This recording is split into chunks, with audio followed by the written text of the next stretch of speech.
I'm not here to school anybody. All right. I heard the comments at the end of the episode last time. We're just here to have fun. I think it was me who said that. I think that's ever even actually like. Well, happened. we don't mind being schooled. No, that's not. I mean, it's less schooling. It's like less that. schooling than I fill think. in the gaps. Then I think it is like you're like a source of truth or like a source of information. We're like, wait, how does this work? We are the students. You are the teacher. No. Teach us, teacher. I thought you were I'm a teacher's aide. TURTLE power, Sarah. Your teacher's aide. I'm teacher's aid level. I'm not a teacher. There's Scott is turtle power. People way more. Scott is the teacher. We're the students. It's Scott's dojo. We are what? Why did I go to like Cobra Kai land? I don't know. Because you live with Marvin. Yeah. And no, Scott's a huge Cobra Kai fan too. Yeah. Cobra Kai have you? You have plenty of reasons. Cool. Oh, yeah. I mean, would you say? I mean, Sarah's proof, like, because Sarah has not seen any Karate Kid movies, but she still likes it. So, like, you don't need to have watched Karate Kid movies to like Cobra Kai, I think. No, not at all. You just need someone to force you to watch it. I did kind of force her at first. I was like, listen, let's watch this. I got the glowing review from Scott when we worked together, and then Marvin liked it, and then I was like, okay, I guess I should give it a go. It helps to have at least a rudimentary understanding of Karate Kid, and the more you know about Karate Kid, the Easter eggs pop out. Yeah, all the references. You're like, oh, the thing. That's the lady. That's the lady who did the. They include plenty of footage from the movies in case you don't remember. No, they do, but there's a lot of subtleties, like the way lines are delivered are the exact same way the lines are delivered in the movies and stuff like that. It's very That's very true. Cool, yeah. Welcome to Newbie Cobra Kai, everybody. Sorry, we got to Cobra Kai. Should we do the theme song over again? We talked all over it. It's too late. Oh no. Hey everybody, welcome to Newbie Star Trek. As usual, we have Ricardo, Sarah, and Dan over here. Hey guys. Hi, I'm Sarah. This is what I sound like. Hey, hello, this is me. This is Ricardo. I sound like this. How are you? I'm easy because I'm the only girl on this podcast. Oh, you can't say you're easy. You can't say that. Easy to hear, tell, recognize. I left the word recognize out of the sentence. Oops, my bad. Then we have Dan. It's me. It's Dan. I'm the Dan. And this week, our special guest, Scott, has returned. Hey, Scott, how have you been? I've been all right. I'm glad to be back. Thanks for coming back. Yes, You're back for kind of an important one. This is, by many Star Trek polls in general, people consider this the best episode of Star Trek ever. Really? Yeah, by a lot of polls. I don't. Yeah. I subscribe to that poll. Nice. Well, that's cool. That's cool. Yeah. So that makes this one wasn't lying to you. It didn't say men will be measured, and then no men were measured. This one, the title makes sense for sure. I think. Yeah, dude. Yep. It is. But wait, do they mean like of all of the Star Trek things that you could watch in entirety? Yeah. This ranks for a high lot up of polls. there. Yeah, they Really? consider this the best episode. I mean, it's a really big emotional pop for a lot of people when they like the transition happens, and then you're like, oh shoot, there she is. Okay, that was cool. Yeah, it's a cool transition. They do some different things in this episode. I don't know if they have, maybe you'll get into it, but maybe did they have like a different director, like a different writer? Like, I don't know. It just feels different. Oh, well, episode. Since you mentioned writing, I should just quickly preface. This episode had it had 4 writers and 2 story buys, which is very extensive for a TV show. And the reason is because this episode is actually 2 scripts that were mixed into one script. And that's why you have like all this finagling happening, but it worked really well. Like, because originally it was supposed to be like they see a past Enterprise concept. And initially there was a separate script that was supposed to be like, oh, Denise Crosby comes back and we do a thing. And then they're like, why don't we do both together? And bam, you got this episode. That's why there's so many writers credited. But yeah, well, yesterday's Enterprise is what we watched. And that episode first aired on February 19th of 1990. Dan, let's fly around the sun. Whoosh. Just FYI, this is going to be very, very short. I only got 2 things. Oh. On the Woohoo. 18th. Okay. Woohoo. Woo, Dan, I don't want to hear your segment. No, I'm kidding. I'm joking. I'm joking. I love you, Dan. Love you too. February 18th, the Incredible Hulk That's TV right. show with Bill Bixby and Lou Ferrigno reunited its cast for the third of a series of 3 TV movies. It was also the last of the TV movies that was serving as like an extension of the series, and also served as a conclusion because this last TV movie was called The Death of the Incredible Hulk. Spoiler alert, there is a death of the Incredible Hulk inside of it. Oh, okay. So it You lived can up to kill its the title. Hulk? You can kill most things. Watch and probably. find out. February 23rd. I just put this down because it's a somewhat notable release for, I think, Marvin. A movie by Giuseppe Tornatore. Oh, yeah. Nuovo Cinema Paradiso. Hit wide release in U.S. theaters after showing in some festivals in other countries starting in 1988. But then it got cut down and re-released. And then it got some new popularity. Personally, I can't stand the main theme of that movie. Really? I like that movie. Yeah, it's by what's his name? A good movie. It's just the music. Just shut up. It's what's his name? Oh God, he's famous. Geppetto. Geppetto. It's the What, you mean the director's name? It's Ennio Morricone's son. Yeah, there we who go. actually does the composing of the music for that movie. And he made a lot of use of synth, which is repetitively, which I think should have toned that down. I think it works, but I like it. I agree. It works and it works and works and works and works. Yeah. Yeah, I will say that movie's general release was a gigantic mess. Holy crap! Like, it's just it's complicated. There's so many different versions to track down, and you watch a version, you're like, which one did I see? Yeah, although I guess there are like two main differences, I guess. It's like, right? Oh, well, because there's like the original cut and then there's the recut that changed the ending. Yeah, there's like the restored cut or something, which is like when he becomes an adult, there's like a whole nother act. It's a third act of him just being an adult, which is kind of bewildering because he kind of just sits around being sad and like trying not to answer his phone as he visits his old hometown. And that's doesn't he also try in vain to pursue that old flame? And it's like, well, wait a minute, what the fuck am I doing? I'm old. Yeah, but it's weird because it starts because he sees her daughter and he goes, "Oh my god, it's her!" Somehow because he's stupid, because he's an idiot. Yeah, but that's a weird way to start. That you're like, oh, it's because romance is stupid. It's like, oh, it's basically her daughter. I kind of want to fuck her. I'll fuck your mom instead. And then they go, oh, we should never do that again. And then he goes to the theater sad. And that's how the restored cut ends. Yes, finally, to its true glory. Mm-hmm. That's the end of our trip around the sun, everybody. Ooh, that was indeed a quick trip. Thank you, Dan. Really appreciate it. It was a one-way trip. Now we're trapped in the past. It wasn't a one-way. It was in a round trip, I feel. Damn it. We didn't go all the way around. Now we're trapped in the old world of Enterprise 3. Yeah. I mean Enterprise C. Damn it. I mean, that's appropriate for this episode, considering. Third letter, at least. Yeah. I just realized something. What? That David Carson directed this episode. Oh, is that significant? David Carson directed Star Trek Generations. Oh. And Star Trek Generations introduces Enterprise B. Oh, does it? There's an Enterprise B. Wait, I don't remember. This man shepherds all of the Enterprises. When was the Enterprise B show up? It's the spoiler alert, everybody.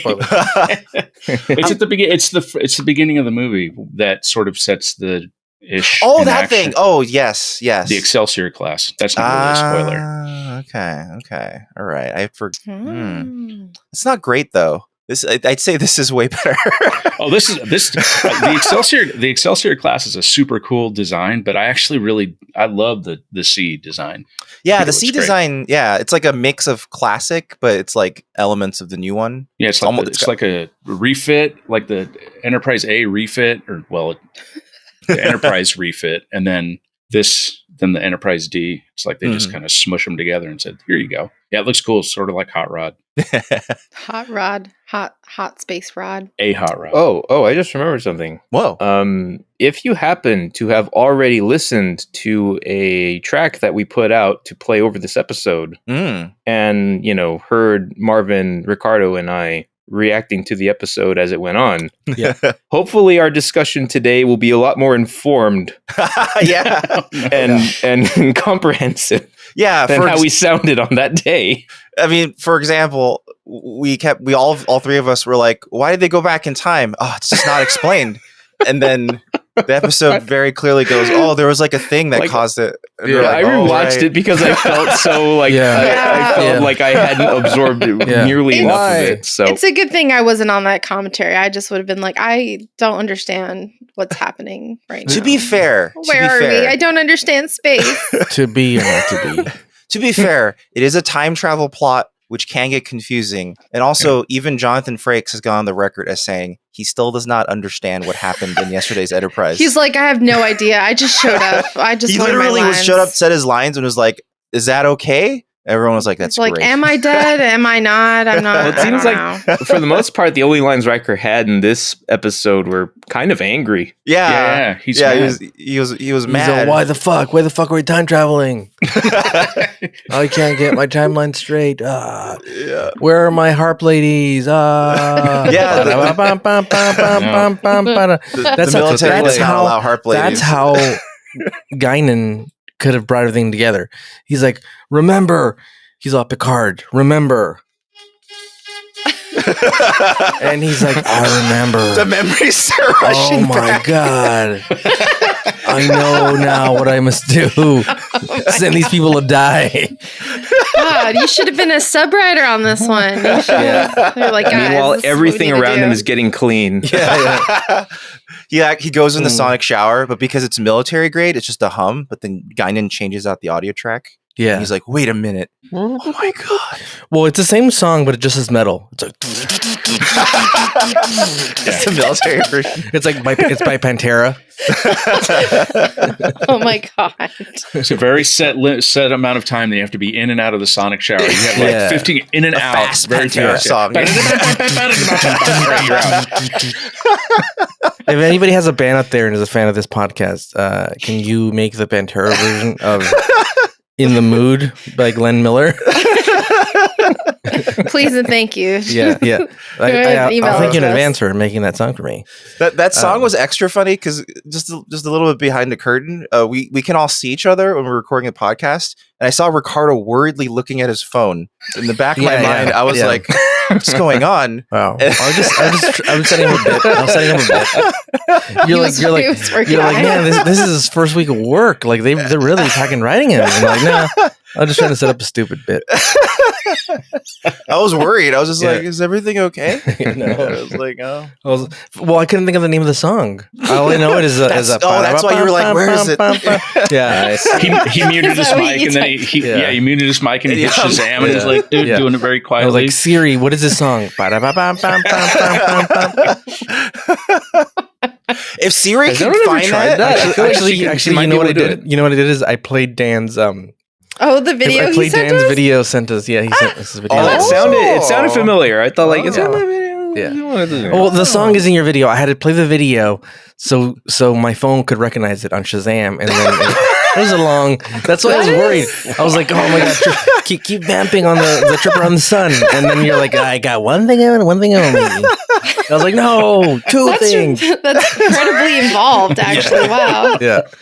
That's how we work behind the scenes. Yeah. That's a lot of work that goes behind the scenes here. Just for what stupid throwaway joke. That's how we do it. Damn. Well, you know who's not a stupid throwaway sponsor? Yeah. Jerky Gent. Prune juice. Oh, sorry. Jerky Gent. Oh, I would love a prune juice sponsor. Jerky Gent. Flavored? Is there a prune flavored Jerky Gent? Prune juice jerky. Yeah. Prune juice could go well with jerky, though. I mean, aren't prunes kind of like a jerky of what is a prune? It's a plum. Jerky of the butt. Yeah, prunes are plum jerky. Oh, you're right. Yeah. There we go. Are the You're hell damn right, Sarah. Oh my God. It That's all right. ties together. You're hell damn ass right, Sarah. You know what? I'm thinking of things you guys aren't thinking of. I'm on a different Man. level. Yeah. Damn. If you like prune juice, but you I'm want glad you're easy.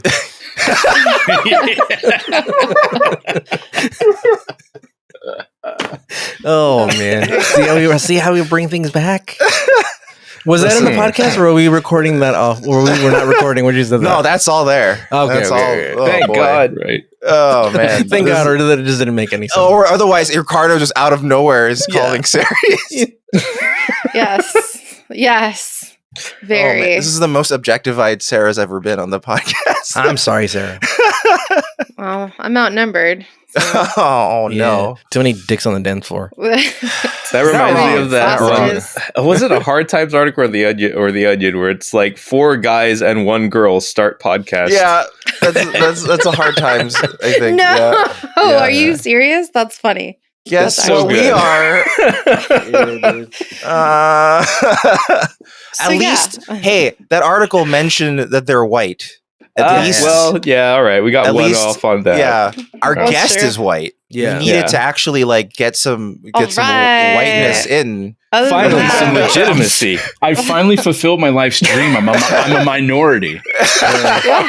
Woohoo! I can now Scott. relate with everybody. You're the minority Everybody that I hire. care and have empathy for, I can now relate to them. Mhm. Finally. Finally, How does it feel, finally, Scott? I can lower my privilege level. And we got two hat wearers. You and Scott both are I about love hats. the hats. Yeah, but mine's Star Trek themed, so Oh, in a way, Ricardo's is Star Trek themed because of Yeah. Cisco. Yeah. So Cisco the Dragon. does Yeah. Cisco, And the does Cisco thong wear a song. Dodgers hat? no, he just liked baseball. Well, that's So no, that's also true. Yeah. this is I'm sorry. legit from the show, though. Anyway, Oh. Yeah, but mine's a historical relic in the show. that's true. Mine's That is older. true. Mm. we're all That's just historical relics. Yeah, yeah. in Star Trek currently. Also, IRL. Yeah, Yeah. we're all dying. Is what Glenn is Constantly. saying. Yeah.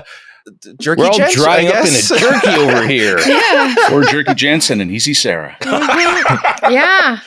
There we go. Yeah. That sounds like a good meal to me. I don't know. Oh boy. That sounds like a video you would probably want to watch with a VPN on if you're at work. Yes, There and you this go. is how you can do that with ExpressVPN. Exactly. If you want a quality VPN Yes, that is very exactly. secure, in fact, that even the Turkish government couldn't get their hands on any logs Yeah, because dude. it was all deleted. And if They you have want- turkeys working over there, and they eat the fucking records. Yeah, That's And then they it. eat the turkeys. they're all pecking away. They gobbled them Yeah. up.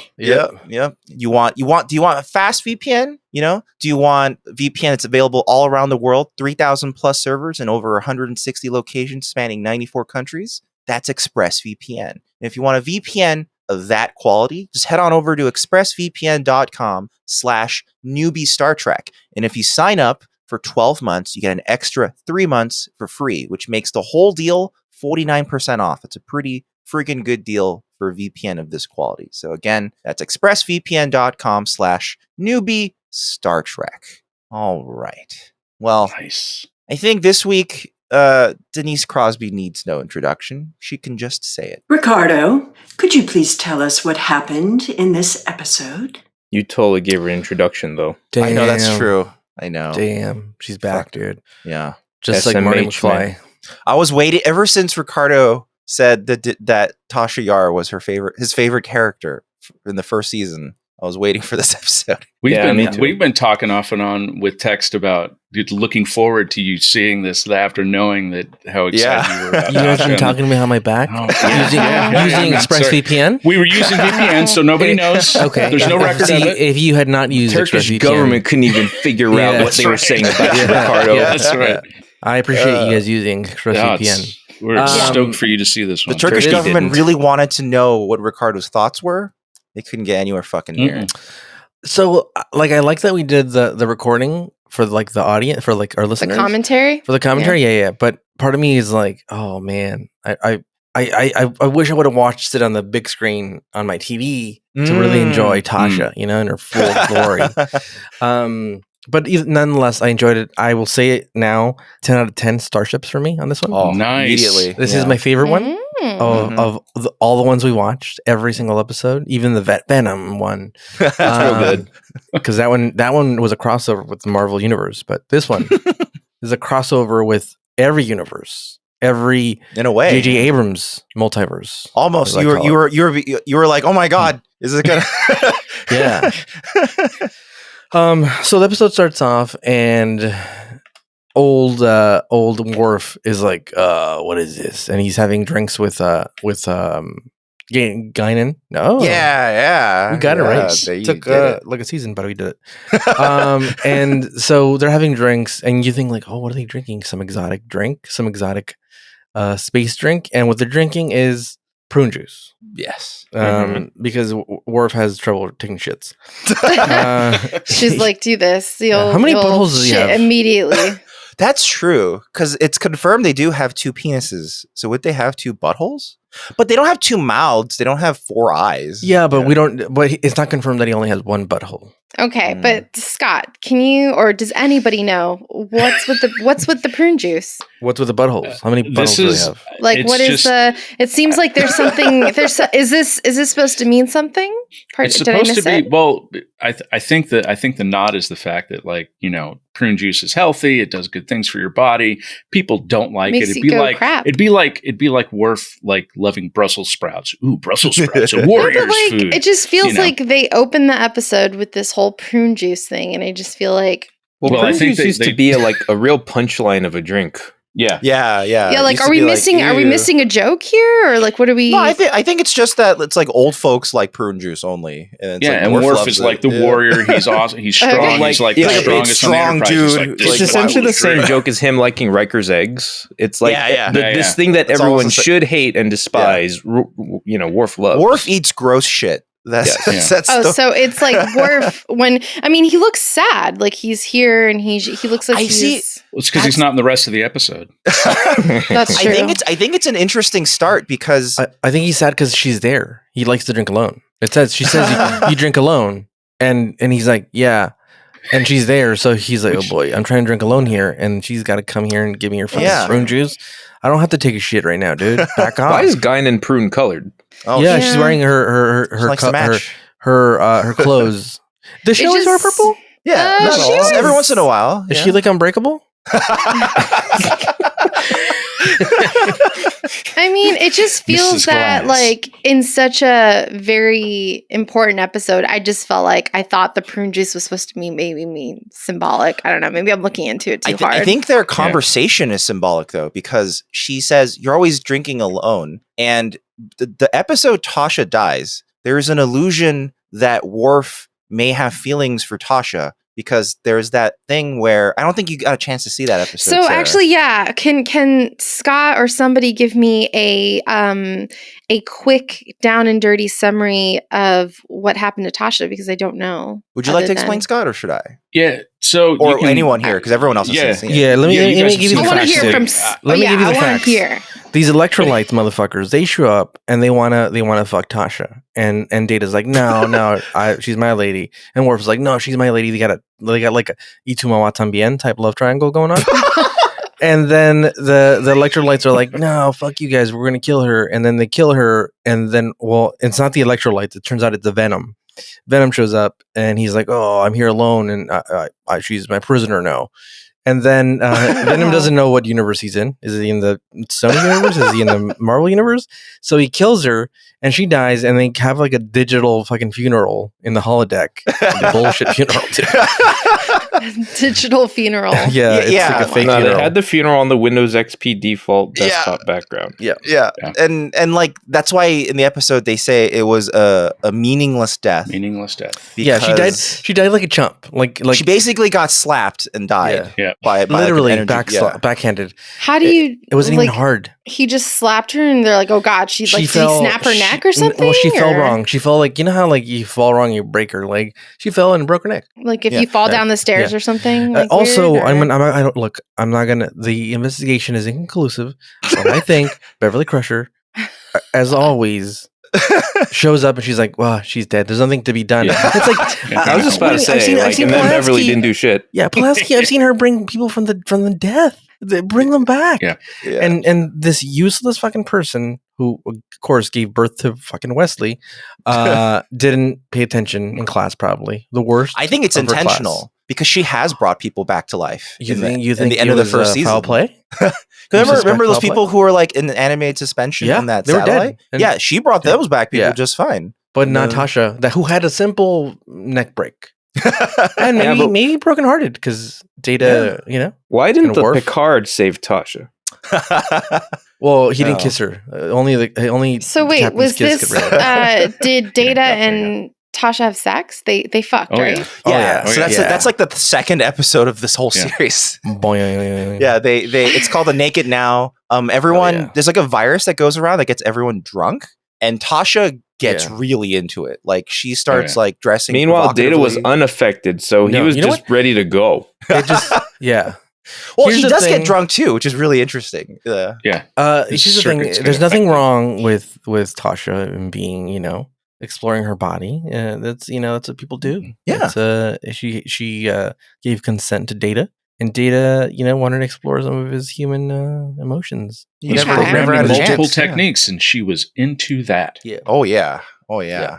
Okay, so that's how. So that's because obviously I knew that she was dead. Going into this Yeah. episode, just from what we've discussed on this podcast, but then I didn't know like the details of how She was essentially her death killed for was. sport just because he was lonely and her and Deanna had crashed on this asteroid thing, Oh, wow. or the planet where he was, and it was sort of like, oh, you care about her? Well, now I'm going to kill her. Yeah. Damn. And And she died, unfortunately, and they killed her like logistically, like in the production. The only reason she was killed off so fast is because Denise Crosby was saying, "Oh, my character isn't being developed very much at all in the show." Yeah. And everyone else is like trying to stick it out, but it was a lot of dramatic tension on set. And she was like, Yeah. "I just don't want any part of this. I'm going to leave." Because like behind the scenes, TNG was not a happy set for those first two seasons. So was she Yeah. technically part of engineering? Like, what was her role? No, she was head of security. So you know, so how- she was Worf. Worf. yeah, Worf took her job over. Worf was like her Yes. partner. And that's why that's why they do the transition too. And also why in the episode she dies, he kind of like there's like a martial arts tournament happening. And Worf says, "Oh, I put a large bet on you." And she goes, "Oh, you did?" And it's like implied that he likes her, but they can't make anything of it because she gets killed in the same episode. Yeah. So I felt like this conversation was kind of alluding to that. Is like, "Oh, you're never with anyone else in the ship." And he's like, "Well, person I like died." So that's why he's kind of sad. And So always wait, drinking was alone. he promoted after then? Yeah. Or- Yeah.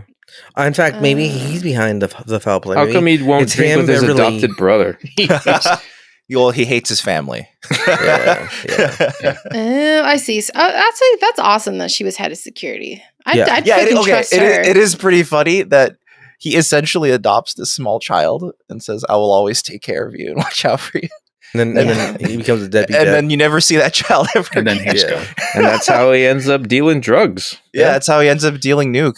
You know, it's really interesting, Marvin. You're mentioning how you feel like he was starting to have a romantic feeling towards Tasha in those episodes, and then this conversation with Guinan, she's talking about, why don't you get with one of the, you're alone all the time. Why don't you find one of the women on the ship? Mhm. And he's like, oh, I would tear a woman in half, basically. I'm a Klingon. No woman They can can't handle handle me.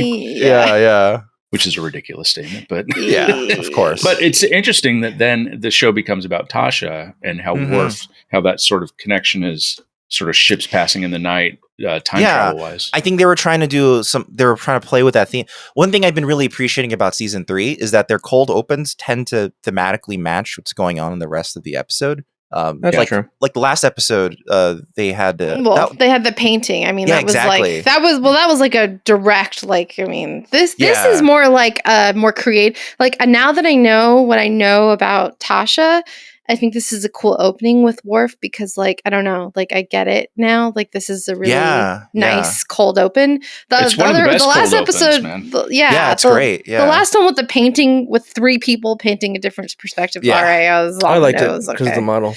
Yeah, Yeah. the naked Yeah. model. Yeah. Yeah. Yeah. Anyway, back to Ricardo. Sorry. Yeah. Now that No. I know what happened. So he's like, Ganon's like, hey, why don't you? You're always drinking alone. Wouldn't you have companionship? And he's like, and it's for the birds, bro. And then she's like, what do you mean? There's a lot of ladies out here that would love to hook up with you. And he's like, ha ha. He laughs in her face. He's like, not with his dick. And he just says, not like, with my two dicks. For their safety, like, I wouldn't want to even try. For their safety. It's not advisable that I do that, you know? He was kind of willing to try when Q gave him those two fantasy women. Well, he was kind of into it. They were holograms. Kind of. Yeah. Oh, wait. He actually literally says, for their safety. Yeah.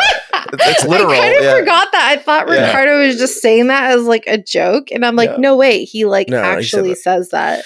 So, oh my god! As they're talking, a hole. They're talking about dicks and fucking, and a space hole opens up. That looks like a space vagina, and then and there's a rift, and then Worf goes to the bridge, and they're like, hey, what's going on here? And then like, oh my god, it's that movie Event Horizon with Sam Neill, and so there's some wonky shit happening, and then a ship comes through, like it looks like the Enterprise. Yeah, it looks like the Enterprise, and it comes through, and then there's some really cool editing in this episode. Really cool editing, and some really cool cinematography. They try a lot of fancy things. Oh, so the shot. There's a close up of Picard. This weird like strobe effect, and then when it there's like a rack focus where it goes out of focus and then comes back. But when it comes back, the lighting on the bridge is completely different. It's very dramatic, and it's dramatic, but also like it's almost like film lighting. It's not like it's not TV lighting. Yeah, they light it almost as if they were lighting it in the movies. A lot of the movies lit kind of like not as much blue, but like a lot of shadow, like they do here. It's crazy. Pools of light. It's crazy interesting. Instead of that, like even like overhead lighting and front and overhead lighting, it's like there's one light source. Yeah, and so the stuff that's not hitting the light, it's all bathed in shadow, which makes it super cool looking, military style, and more like a submarine. Yeah, exactly. Yeah. Almost like what's that movie where the dude plays a Russian? Sean Connery plays a Russian. Hunt for Red October. Like, please, this is how Russians sound like. Some things in here don't react well to bullets. Yeah. And so he's in there, and he goes, Lieutenant, what's going on? And the camera pans, and it's not Worf anymore. It's Tasha. And I'm like, what the fuck? I thought maybe they had like recycled an episode from like season 1 at first. I was like, well, no, it was like a clip show. Yeah. I was like, no, not another clip show. But then quickly I realized like it was time travel, and then I was in because I like time travel. Yeah, you also love time travel stories. So you were like, my jam, dude. Ooh. I've been pitching a Jesus time travel movie called the greatest action movie ever told. Where Terminator goes back in time to save Jesus, to take Jesus's place. Save Jesus, off of the cross. The Terminator gets crucified instead, and then he pulls himself off the cross. Yeah. He's like, why did you do that? Why did you save me? Because you told me to. He's like, I didn't tell you to. No, the future you told me to. And I'm in the future. Yeah, in the future. Like, everything's shit, dude. Come with, I cannot self-terminate. You must nail me to the cross. I cannot self-crucify. Is it when he's on the cross? Is one of his hands got the thumbs up? That he's like at the end of TNG. Yeah, exactly. Yeah. It still somehow sinks because the crucifix just falls over like over a hill. Yeah. So into lava. There's a volcano at the bottom.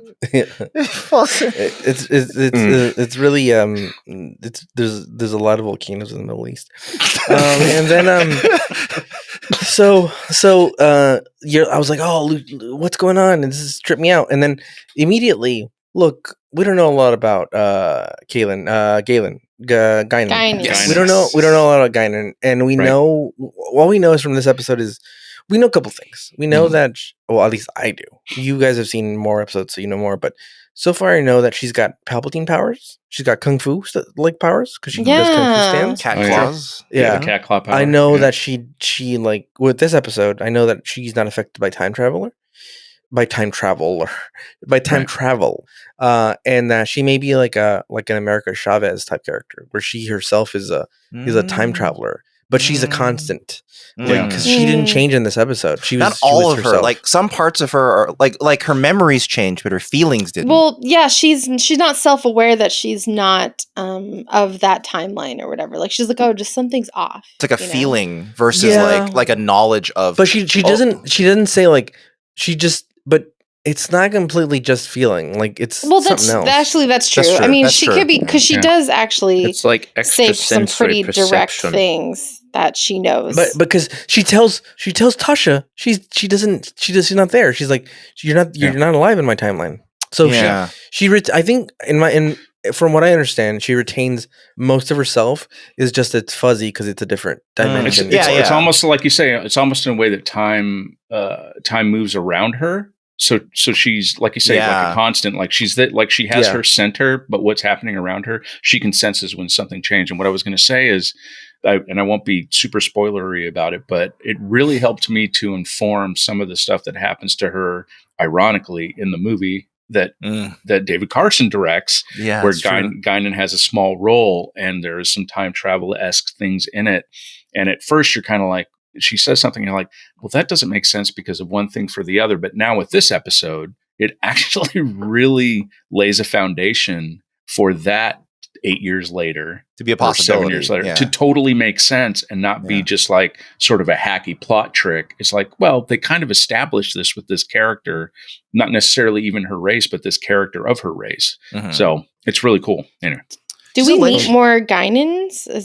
Do we know what she is? There's 69 Guinans. Have you ever heard that song 96 Tears? It's 96 Guinans.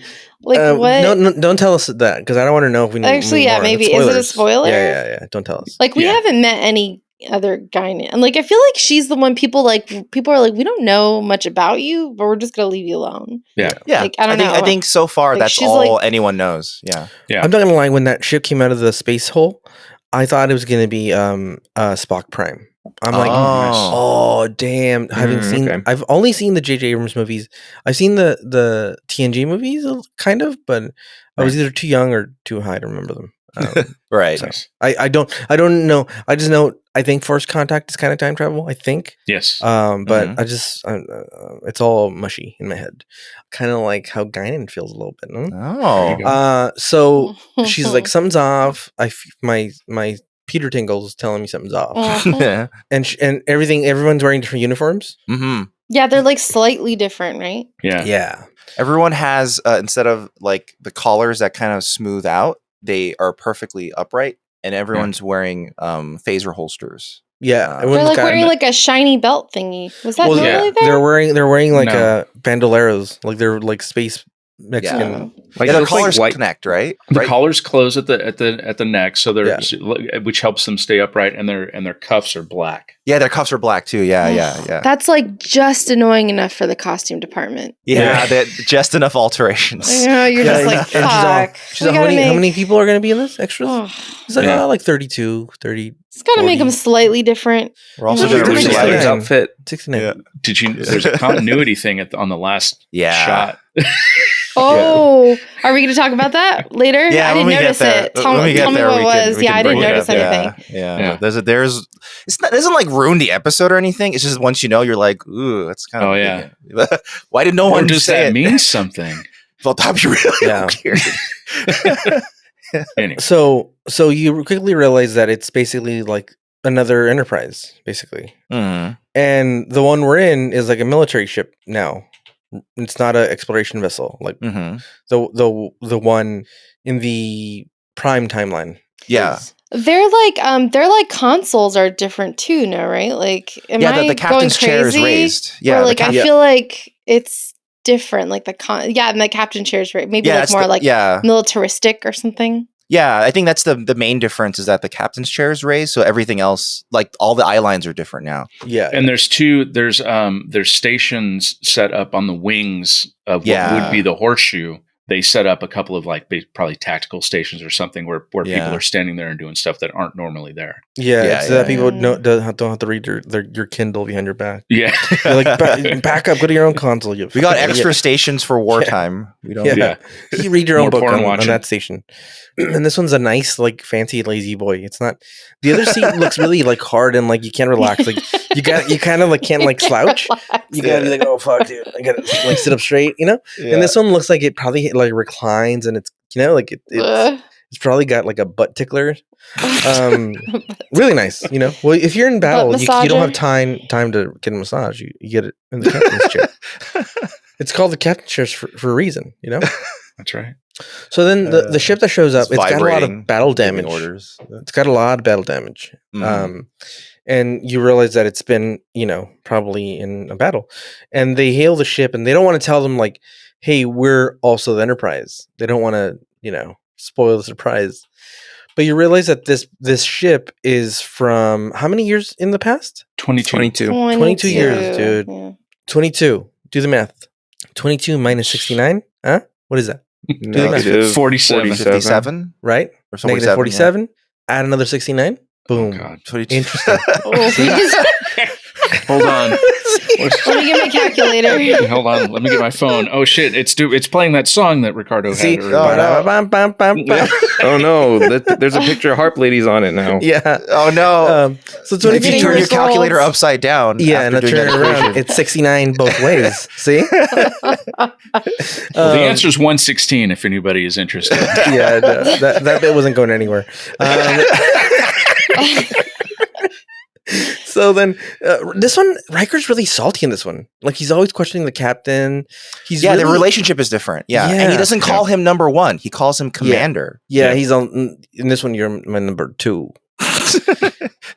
He's not his number one because he's like, you're number two on my list. My emergency contact is Data, and you're you're second on my list. And then and also the captain has a weird accent. Like, it's not quite his British posh accent. It's like, it's kind of like, it feels like he's been alive longer and he's lost it. Like, they told him like, hey, these people don't respect British people. You gotta lose the accent. And he's like, okay, I'll try to speak. What do you want me to do? Like a Brooklyn accent? Like a 50s Brooklyn accent? And they're like, yeah, do that. And he's kind of like, yeah. Just go for that. Yeah, like a thespian that just came out of a drama school, and they're like, do a Brooklyn accent. And he's like, I can't, but I'll try. And it's like, I sound like kind of like John Wayne. And he's doing a weird accent, whatever it is. I don't like it. In this timeline, I don't like the captain. And so they go and they rescue these people from the ship. And that's been in a horrible battle, by the way. Horrible battle. There's smoke everywhere. There's fire on the bridge. You think with the technology they have you can literally go from one ship to another. They take you apart. They reassemble you in another place. But they can't have like automatic like fire extinguishers that just put out fire. You can't have that. We have that in our apartment buildings. You can have it all. Well, there are fire suppression units on there, but at some point when you're taking a beating from multiple there's no warbirds, robots that come around and put out fires. No. Some stuff about this show doesn't make sense. This is 22 years in the past. That's true. They don't have the fire robots. So they're looking and everybody's dead. The captain's dead on that ship, but she's alive. No, the captain's alive. Yeah, the captain's alive. Captain Garrett? She's sitting in a really uncomfortable chair, if you notice that. Not like the prime captain's comfy chair. So she's kind of dying a little bit. She's barely alive. And of course, she doesn't make it because, Beverly treats her. I knew that. As soon as Beverly showed up, I'm like, oh, this lady's not going to make it. She's going to die. Yeah. Might as well kill her then, because it'll be a better death than if you let Beverly try to heal you. I feel like Beverly secretly is experimenting with like leeches and shit. Like she's like, look, she's still in like the bloodletting phase of medicine.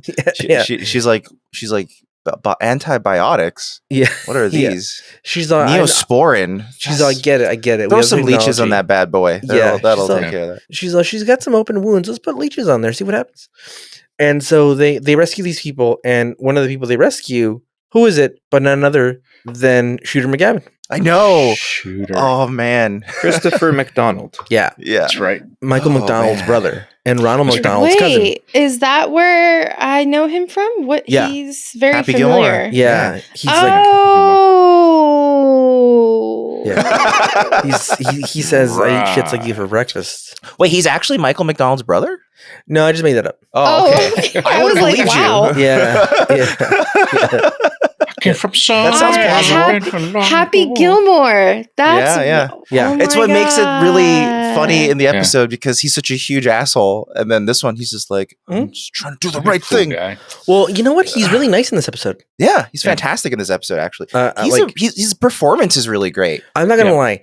I always thought he was a great actor, Mhm. but he falls into the same trap that every good actor falls into. Is that when you do something really good, you get trapped there for a bit. They want you to keep. They say, "Oh, we saw you in that Yeah. thing where you were Yeah. doing really good." You, And in general, like in your mind and in America's minds, whoever's seen Happy Gilmore knows him as the asshole who says I eat shits like you for breakfast.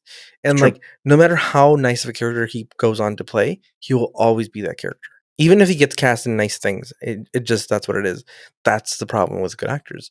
I have the same problem with Matt Damon when he did. I used to love Matt Damon, and then he did The Departed, and I hated him. I'm like, you killed DiCaprio, you piece of shit. Whoa. Whoa. It took me like 3 movies to get over it, to be like, okay, Matt Damon's a good actor. I'm just being a dick.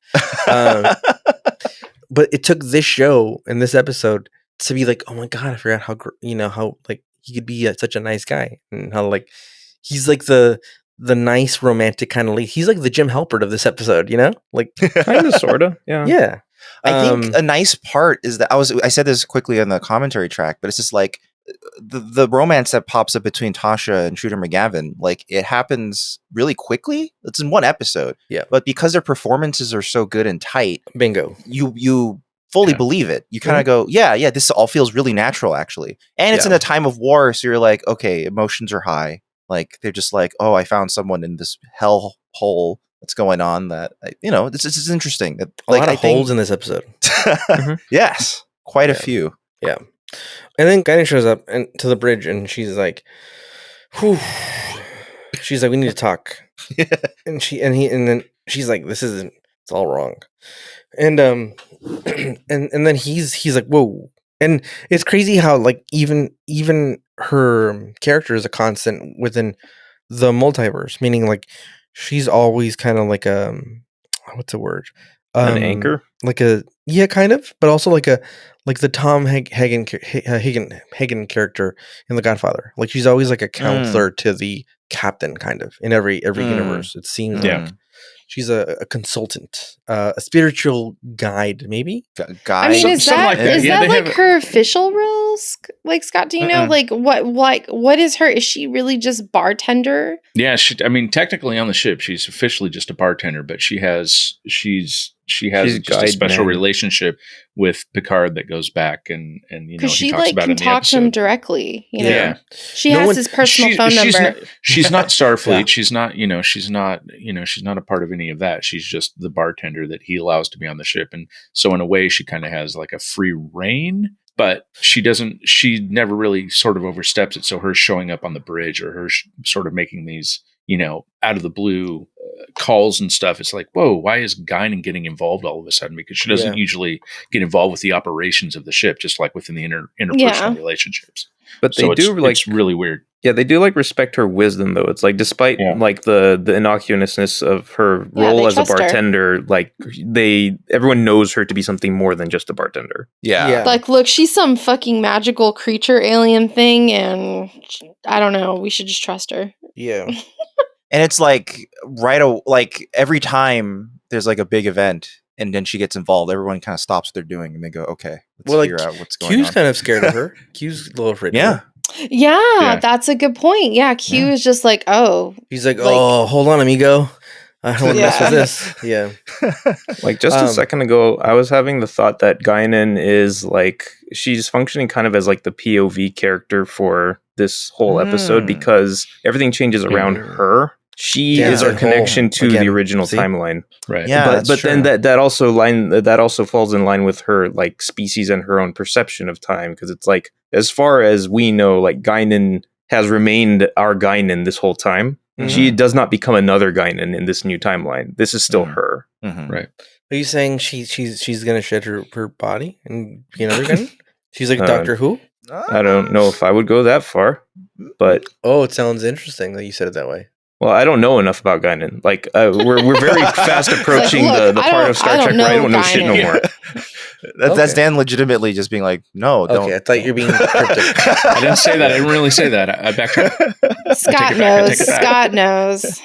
And then so she goes to talk to him in private, and she's like, hey, none of this is right. The people, the uniforms, nothing's right. Everyone's uglier. Yeah, she's like, everyone's ugly. Everyone's angry. The uniforms are ugly. Yeah, and everyone's wearing. It looks like Star Trek 2: The Wrath of Khan. Yeah. And then he comes back at her with his shitty fucking accent. He's like, "What do you mean? What do you mean? Something's wrong with the bridge, eh?" She's like, "Your accent, it's all off, dude." Is he a pirate? She's like, "Order a drink," and he's like, "Coffee black." Just like the 50s diners I used to go to. And she's like, see, you usually order Earl Grey. I added that for effect, but it's kind of in the same vein. Like he's talking faster. He's like, I don't like this version angrier. Of Picard. He's military Picard. Like, I'm getting distracted because I'm literally trying to play back portions of Picard's audio to myself to be like, where's the goddamn Brooklyn accent? He's lost that. I think he's lost the living feeling. In a way, like he lost the sort of the lilt to his voice, and he's just like very military. He's letting a bit of his gravitas slip. Yeah. It's a little bit more desperate whenever he's talking. Well, also, everyone has like ever so slightly paler makeup, except Tasha. I think everyone else is like a little paler. She looks great, dude. But beautiful. Yeah, Picard's playing very irritable. Yes. Yeah. Like he ran out of Pepto-Bismol. Yeah. I know that feeling, man. He needs some prune juice. Yeah. There you go. She should have brought some over from the other timeline. in this timeline, all the aliens are fighting burned all the prune juice fields. No. Well, you kind of find out later why he's sort of uptight. Yeah, well, they're losing a battle. You find out later, and you know that they're losing the war. Period. Overall. Yeah, and they only have a few more months until they have to surrender completely. Yeah, which is Sorry, who they're fighting? The Klingons. The Klingons. Mm-hmm. Yeah. That's what I thought. Which is weird because like Worf is a Klingon. Well, that's why he's not on our ship. Yeah. I thought Worf was gonna show up and be like, "Fuck you, that would have been Picard." interesting. Yeah, like he's a bad guy, and he's like, he's like a captain of the other ship. Yep. Oh, that could have been really weird. And he's very loose. Cool. He's very loose because he's fucked a lot of Orpheans, you know. So he's like, "Yeah, what's up, baby?" He's like, he's not uptight anymore because he's gotten laid like a lot. He's got a British accent. He's like, "Hello, Picard." That would be crazy. I don't need prune juice. I have Klingon women on this ship. Yeah. 2 dicks to every woman. So you see the captain of the ship, and immediately this confirms my feelings, especially when you look at. I'm going to take a screenshot of this and send it to you guys. When you look at Beverly's face in this shot, I don't like it at all. She looks like she's like, oh yes, another patient for me to kill. I've uploaded it to the messaging app we use. I want you to see that pic. Tell me, forward it to Scott. There we go. So she's a killer, dude. She always has been, and she always will be a killer. She's looking at the picture. She sees death in front of her. Oh, that's she's mine. Like, what can I do with this one? She's all Captain, don't take my precious. You're on my table now. Yeah. And you won't leave it. Like someone that looks like you're at a steakhouse and you're like, and she's like, oh yeah, what's that one? That's the one I want.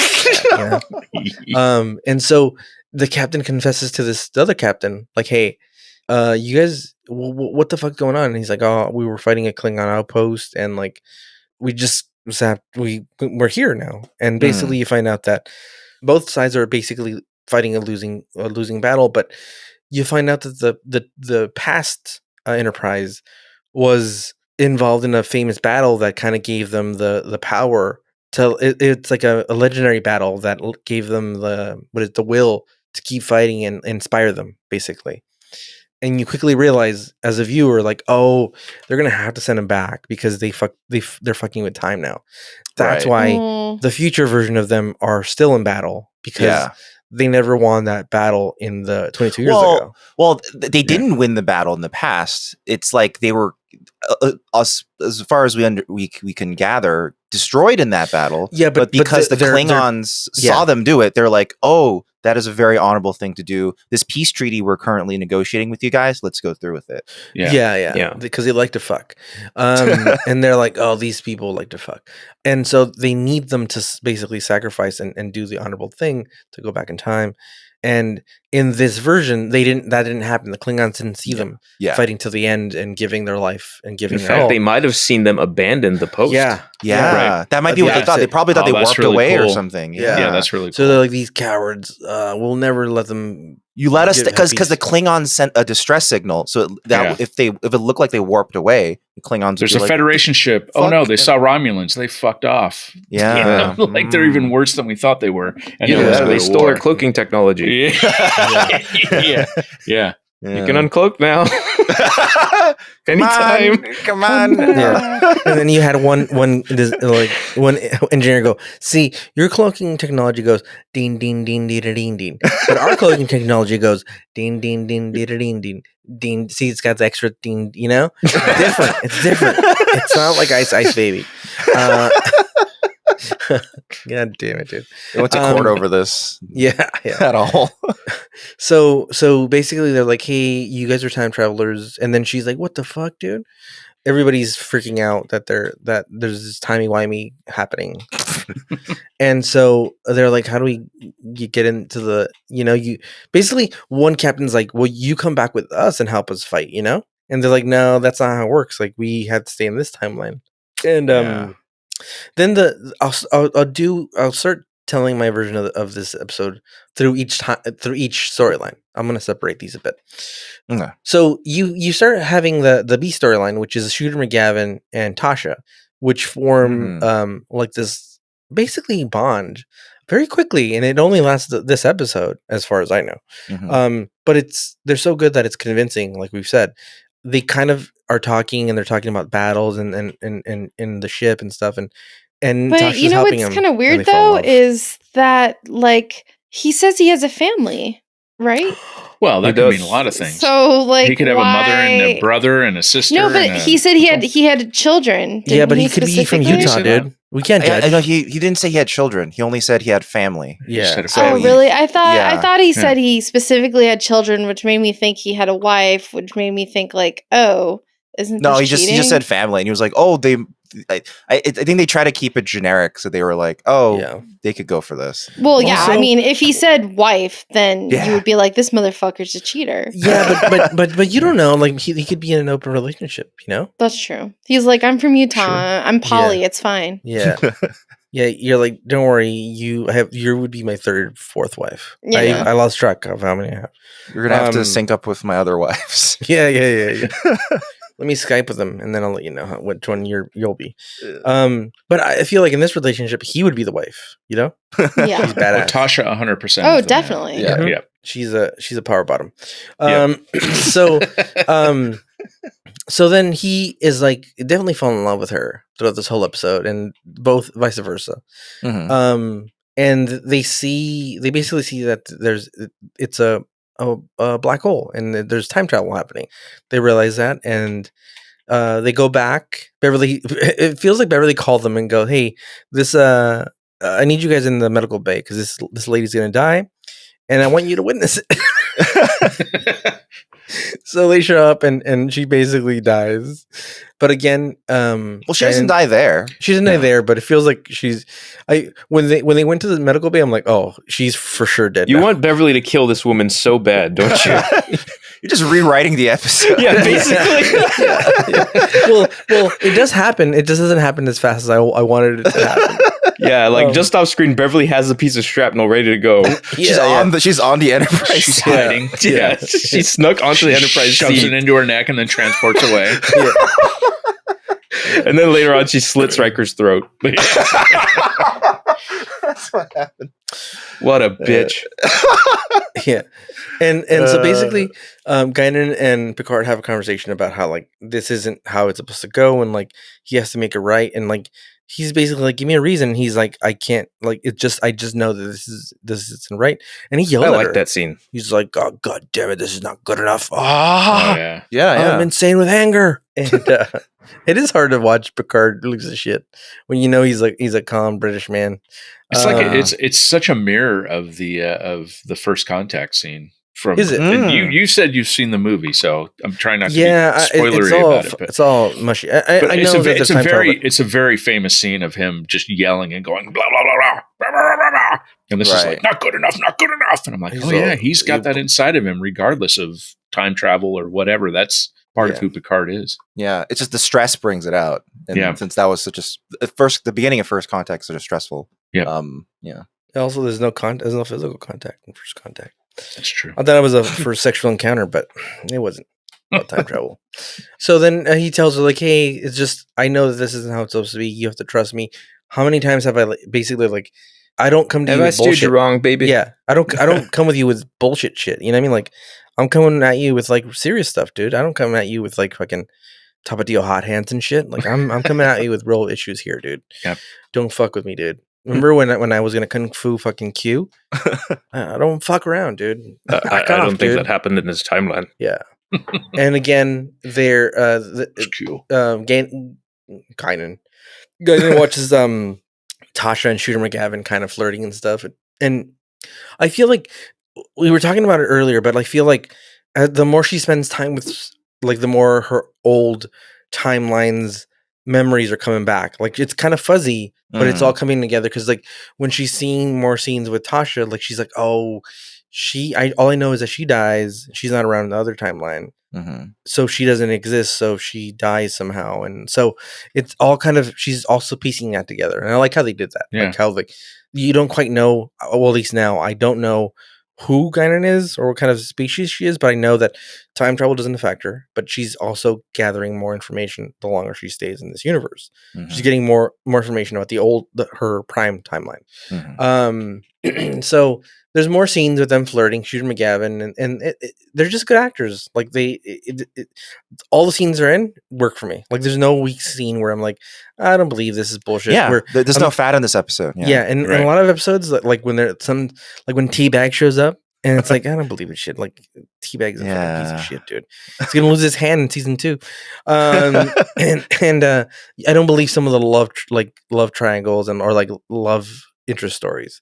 But this one, I 100% believe it, and it's really well written. I like how 10 Forward in this timeline is a mess hall. Yeah, right? Yeah. Yeah. And all they serve is gruel.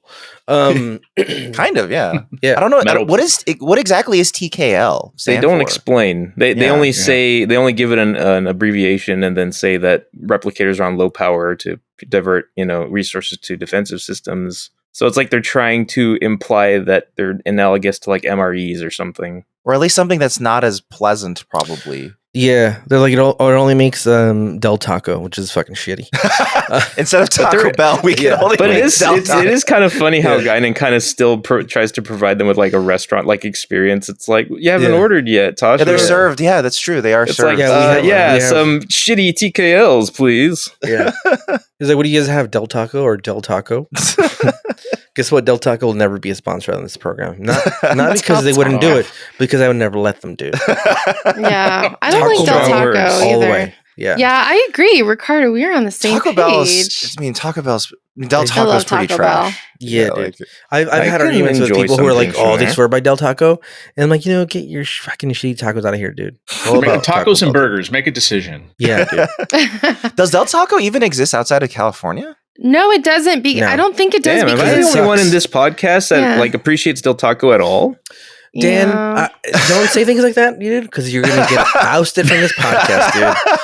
I will say Del Taco Land. The main reason is just like, why is it so serious? It's just fucking Del Taco, guys. It's fine.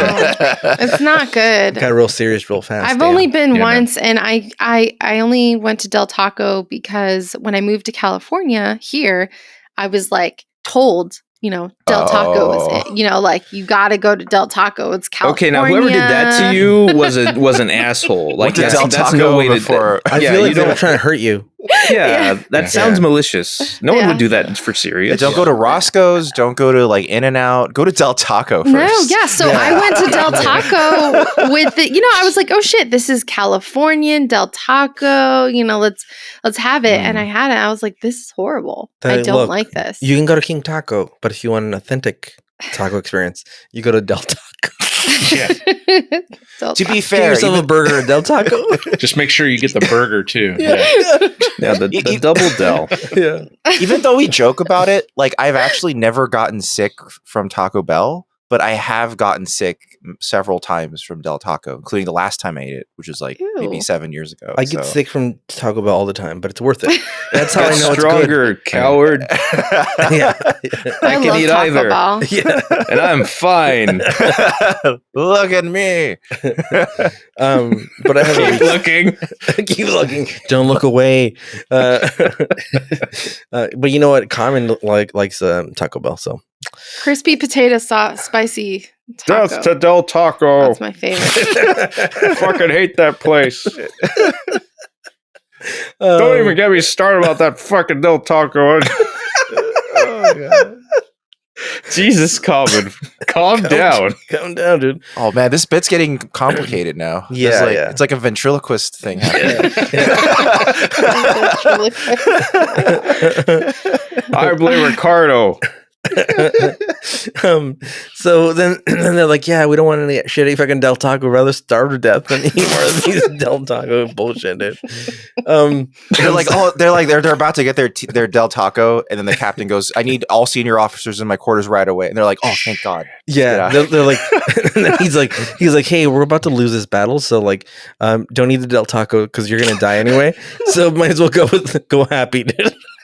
I'm Del Taco in your stomach. Don't have that for your last meal. You'll regret it. Yeah, it's a horrible. You're better off eating nothing than having that. Yeah.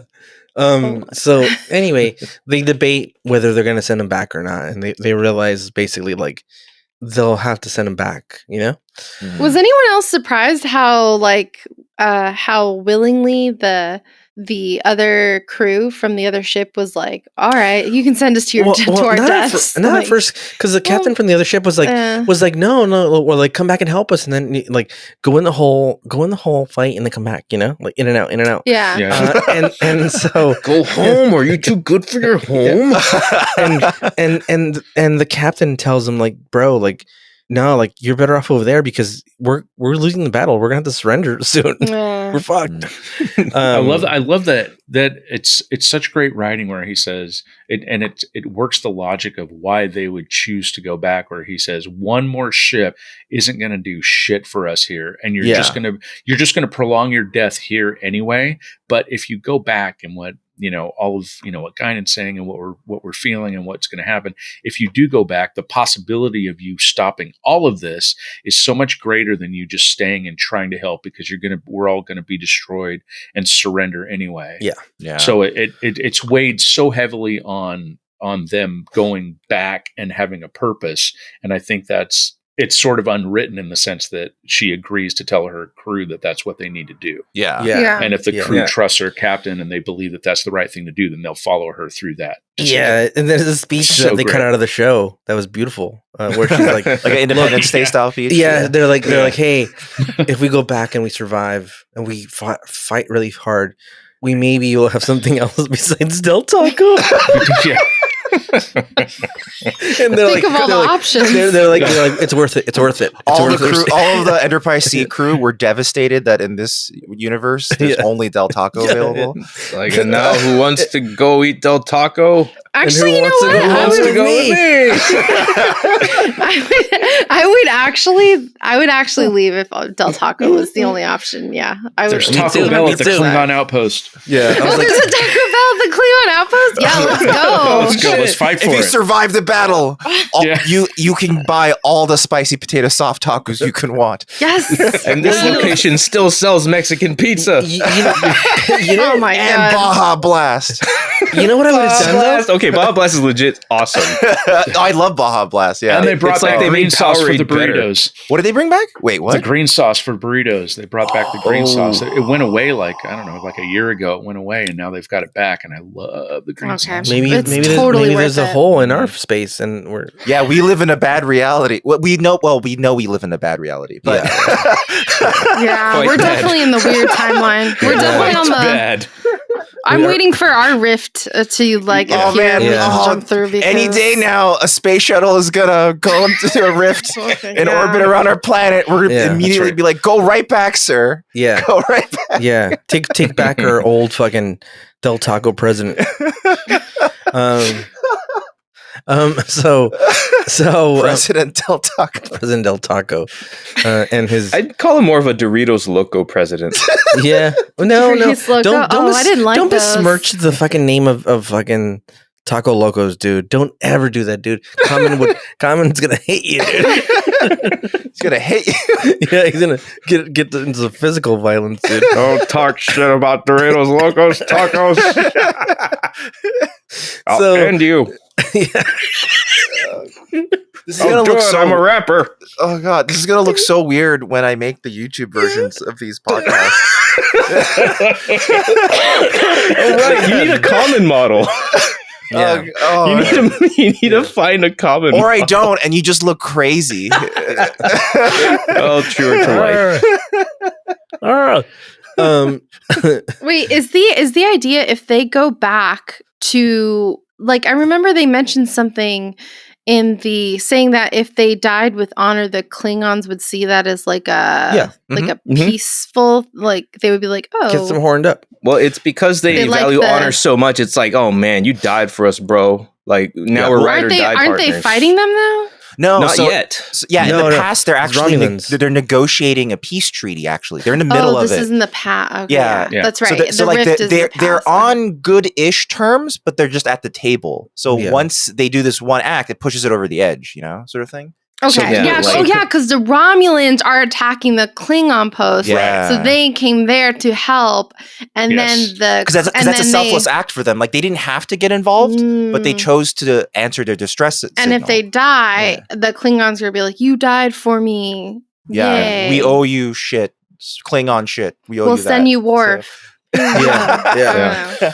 You know what's so funny is that like Shooter McGavin's character is Castillo, and I'm like, God damn, he doesn't look like Castillo, dude. I know, he really doesn't. Maybe from Spain. Okay, a Castellano Castillo. They keep talking about Garrett, and I thought it was Brad Garrett.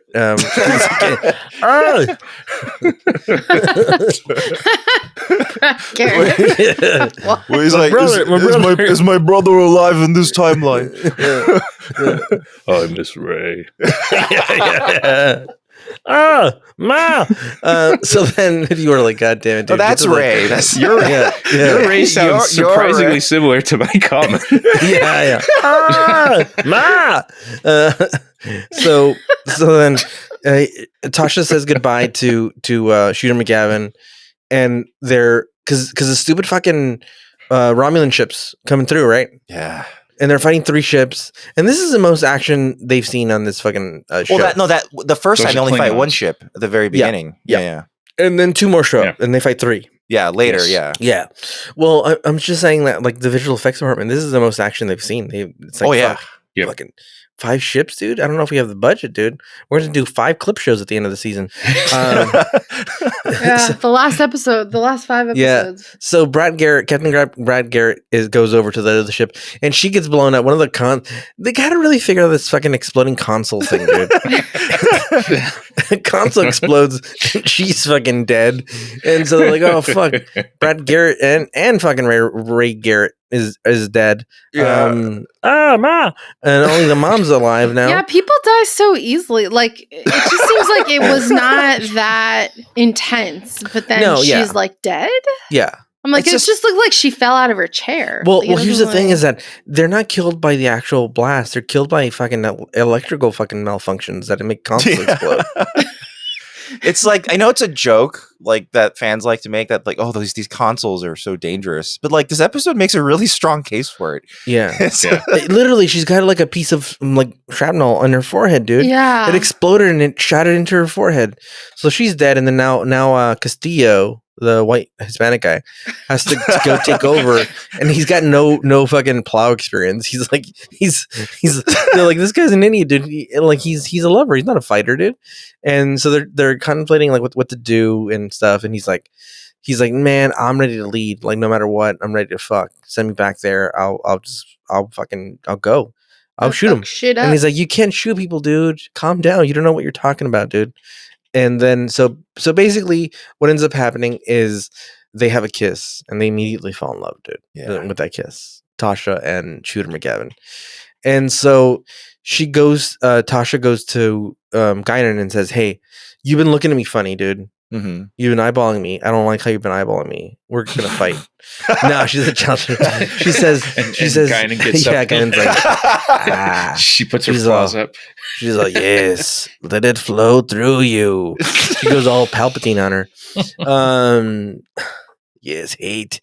More. She says, tell me what happened or kiss me or whatever you want. Stop staring at me. Yeah. She's like, I don't know if I want to fuck you or want to fight you. Are we gonna make out or what? Am I dead or do you want to fuck me? Which is a big purple hat guy. So she's like, you've been looking at me funny. What's going on? And she's like, well, like I just can't tell you. It's gonna change the whole time continuum. And she's like, stop fucking with me, you fucking piece of shit. And she's like, oh, you're dead, bro. You're dead in the other timeline. I don't even know you, dude. You're not even alive. And she's like, really? And then she says the worst thing. She's like, yeah. And I heard that it was like a stupid death. That was such a fucking horrible thing to say to someone. Like, did you sorry, really lady, have you to die say like that? a bitch. There's such a nicer way to go, hey, I think that your death would be more in this timeline if you...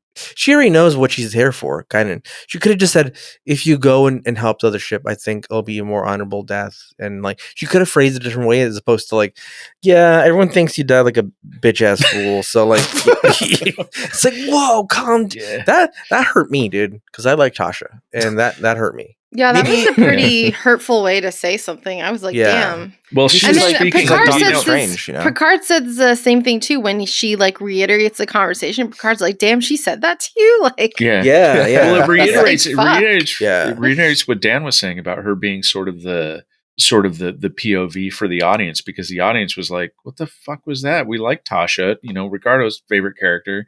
Yeah. It's like, and she went out like a punk, and it's like she was this badass security officer, and she went out, and so Guinan's basically telling her, yeah, we know you died meaningless. It was stupid. It was pointless. So like I see both sides of it. Like, yeah, she could have been nicer about it, but at the same point, the fact that she's speaking for everybody that cared about the character, it's like it sort of means more that she's letting her know, look, you went out like this, don't do this, you're not supposed to be here because you died horribly, go back and do something better. There's a way. See, Scott, the way you just explained that is 1,000 times nicer than how Guinan actually said. She just said, well, you died, I mean, it was death. Maybe Guinan is like Doctor Strange and like realized that the only way to motivate her to do this is to like be really blunt about it. She holds up the one finger. The only timeline in which you actually go back and solve everything is when I call you a little bitch. Yeah. That's how Endgame ends. Yeah. What are you gonna do? You're gonna cry? You're gonna Doctor cry? Strange goes up to Tony at the end and goes, "You're a little bitch." Yeah. That's what he does. Yeah. Every other reality, you died meaningless. It was pointless. Make this one happen. Like, honestly, how would you feel if someone told you that? Like, if someone told you your death was fucking meaningless? Yeah. Like, also tell me that I should, that nevertheless I should still be dead. Exactly. I don't know. Like, Tasha's in a hard position. If I heard that, I would be like, well, fuck. I mean, Like, if I heard that from Guinan specifically, that would feel different than just some random person. Yeah. Right. So then Tasha goes to the captain. It's like, hey, I wanna volunteer to be the captain. Basically lead the tactical part of the battle for the other ship. And he's like, why? And he's like, fucking guy didn't told me that I punk out another version of me, and I get hit in the face and I die, and Beverly killed me, I think. And she's like, oof, she said that? And she's like, yeah. He's like, yeah, I know. I've been keeping track of how many people Beverly's killed. As my count goes, she's killed more people than the Spanish flu already. Yeah, in this timeline, God knows if there's a continuum of Beverly's where they're just intergalactic / like time traveling killers. That would truly make her Wesley's mom. Yeah. It's Picard's deepest hope that in the peaceful timeline, Beverly can't kill as many people and get away with it, because in that timeline, the captain Picard fell in love with Beverly's husband, and he killed the wife, meaning Beverly. You know what I mean? And that's a universe has prosperity. Everything is just general prosperity. Yeah, like general prosperity. Like people stop exploring because they're like, we explored everything. Everybody's now part of the Federation. Everyone's living great, and we have so much abundance in life, in beauty. We're all homeowners, and there's no student debt. No student debt anywhere in the universe. Everybody has tea with a crystalline entity. Yeah. Everyone, you could eat any type of Girl Scout cookie, and your cholesterol and your sugar doesn't raise. Sugar's levels and cholesterol diabetes doesn't exist. Diabetes doesn't exist. We cured it, dude. Yeah. But that was the last thing. That was the last thing they managed to fix. It was the Girl Scout cookie issue. Yeah. And they're like, but in this universe, Beverly and Wesley don't exist. And they're like, oh my God, we should have killed them from the beginning. So anyway, sorry I went on that. Get to that timeline. I was imagining a beautiful, peaceful timeline. A beautiful world. A utopia without crushers. Currently, we're living in the Wesley timeline. Yeah. Donald Trump is a goddamn Wesley. Anyway. I'm sorry, Wesley, wherever you are. So she basically convinces the captain, like, hey, he's like, fuck it, go, dude, do your thing, man. And so he goes over there and shoots him again. It's like, no, we're gonna die. Get the fuck out of here, dude. And she's like, no, I want to die here with you. I love you. And he's like, well, good, because I'm not going to make it back to my wife, so I'll die with some sort of companionship. When I go to Valhalla, I will meet my other wives there. Dude, I'm telling you, Riker is kind of a dick, dude. And he says, what does he say? That pasting we gave them? Oh, yeah. It's a good word, dude. It's a good word. Yeah. They should be so Riker is very, very blunt. Yeah. But I mean, I kind of like him. He's always questioning the captain. At one point, he questions him. He's like, "You mean we're gonna send them back? Because fucking the bartender says she's got a funny itch." The fucking bartender. Yeah. Why don't I call Wesley and see what advice he can give us? God, please no. Because his Imzadi isn't there. Yeah, that's why he's so pissed off that Troy's not. You're right. Yeah, there is no Deanna. My God, Deanna is gone. She does not exist. Dude. I don't know what it says about the character that we didn't notice she was gone. That's right, dude. I think Is Barry killed her. Betamax destroyed? I think they were destroying the win. In this timeline, Beverly is trying to get rid of all the females on that ship. She's like, that's why she tells Tasha to get out of here. Yeah, she's like, get out of here, dude. Yeah, get the fuck out of here, dude. So anyway, they're fighting the So after Romulans. Guinan tells Tasha that she dies like a bitch, she takes off the mask and it's Beverly. That's what you're so blunt. That'd be fucked up. That would be so fucked up. So they have to fight these 3 Romulan ships, and they're really taking a beating, and they're like, all the shit's gone bad. Like what's his face? Geordi's like, dude, this thing can't hold any longer, dude. Like, I'm gonna just jettison this thing, dude. We're sending ducks out here. Everything's fucking going to shit, dude. And at the very last moment, they get the ship into the hole. You know what I mean?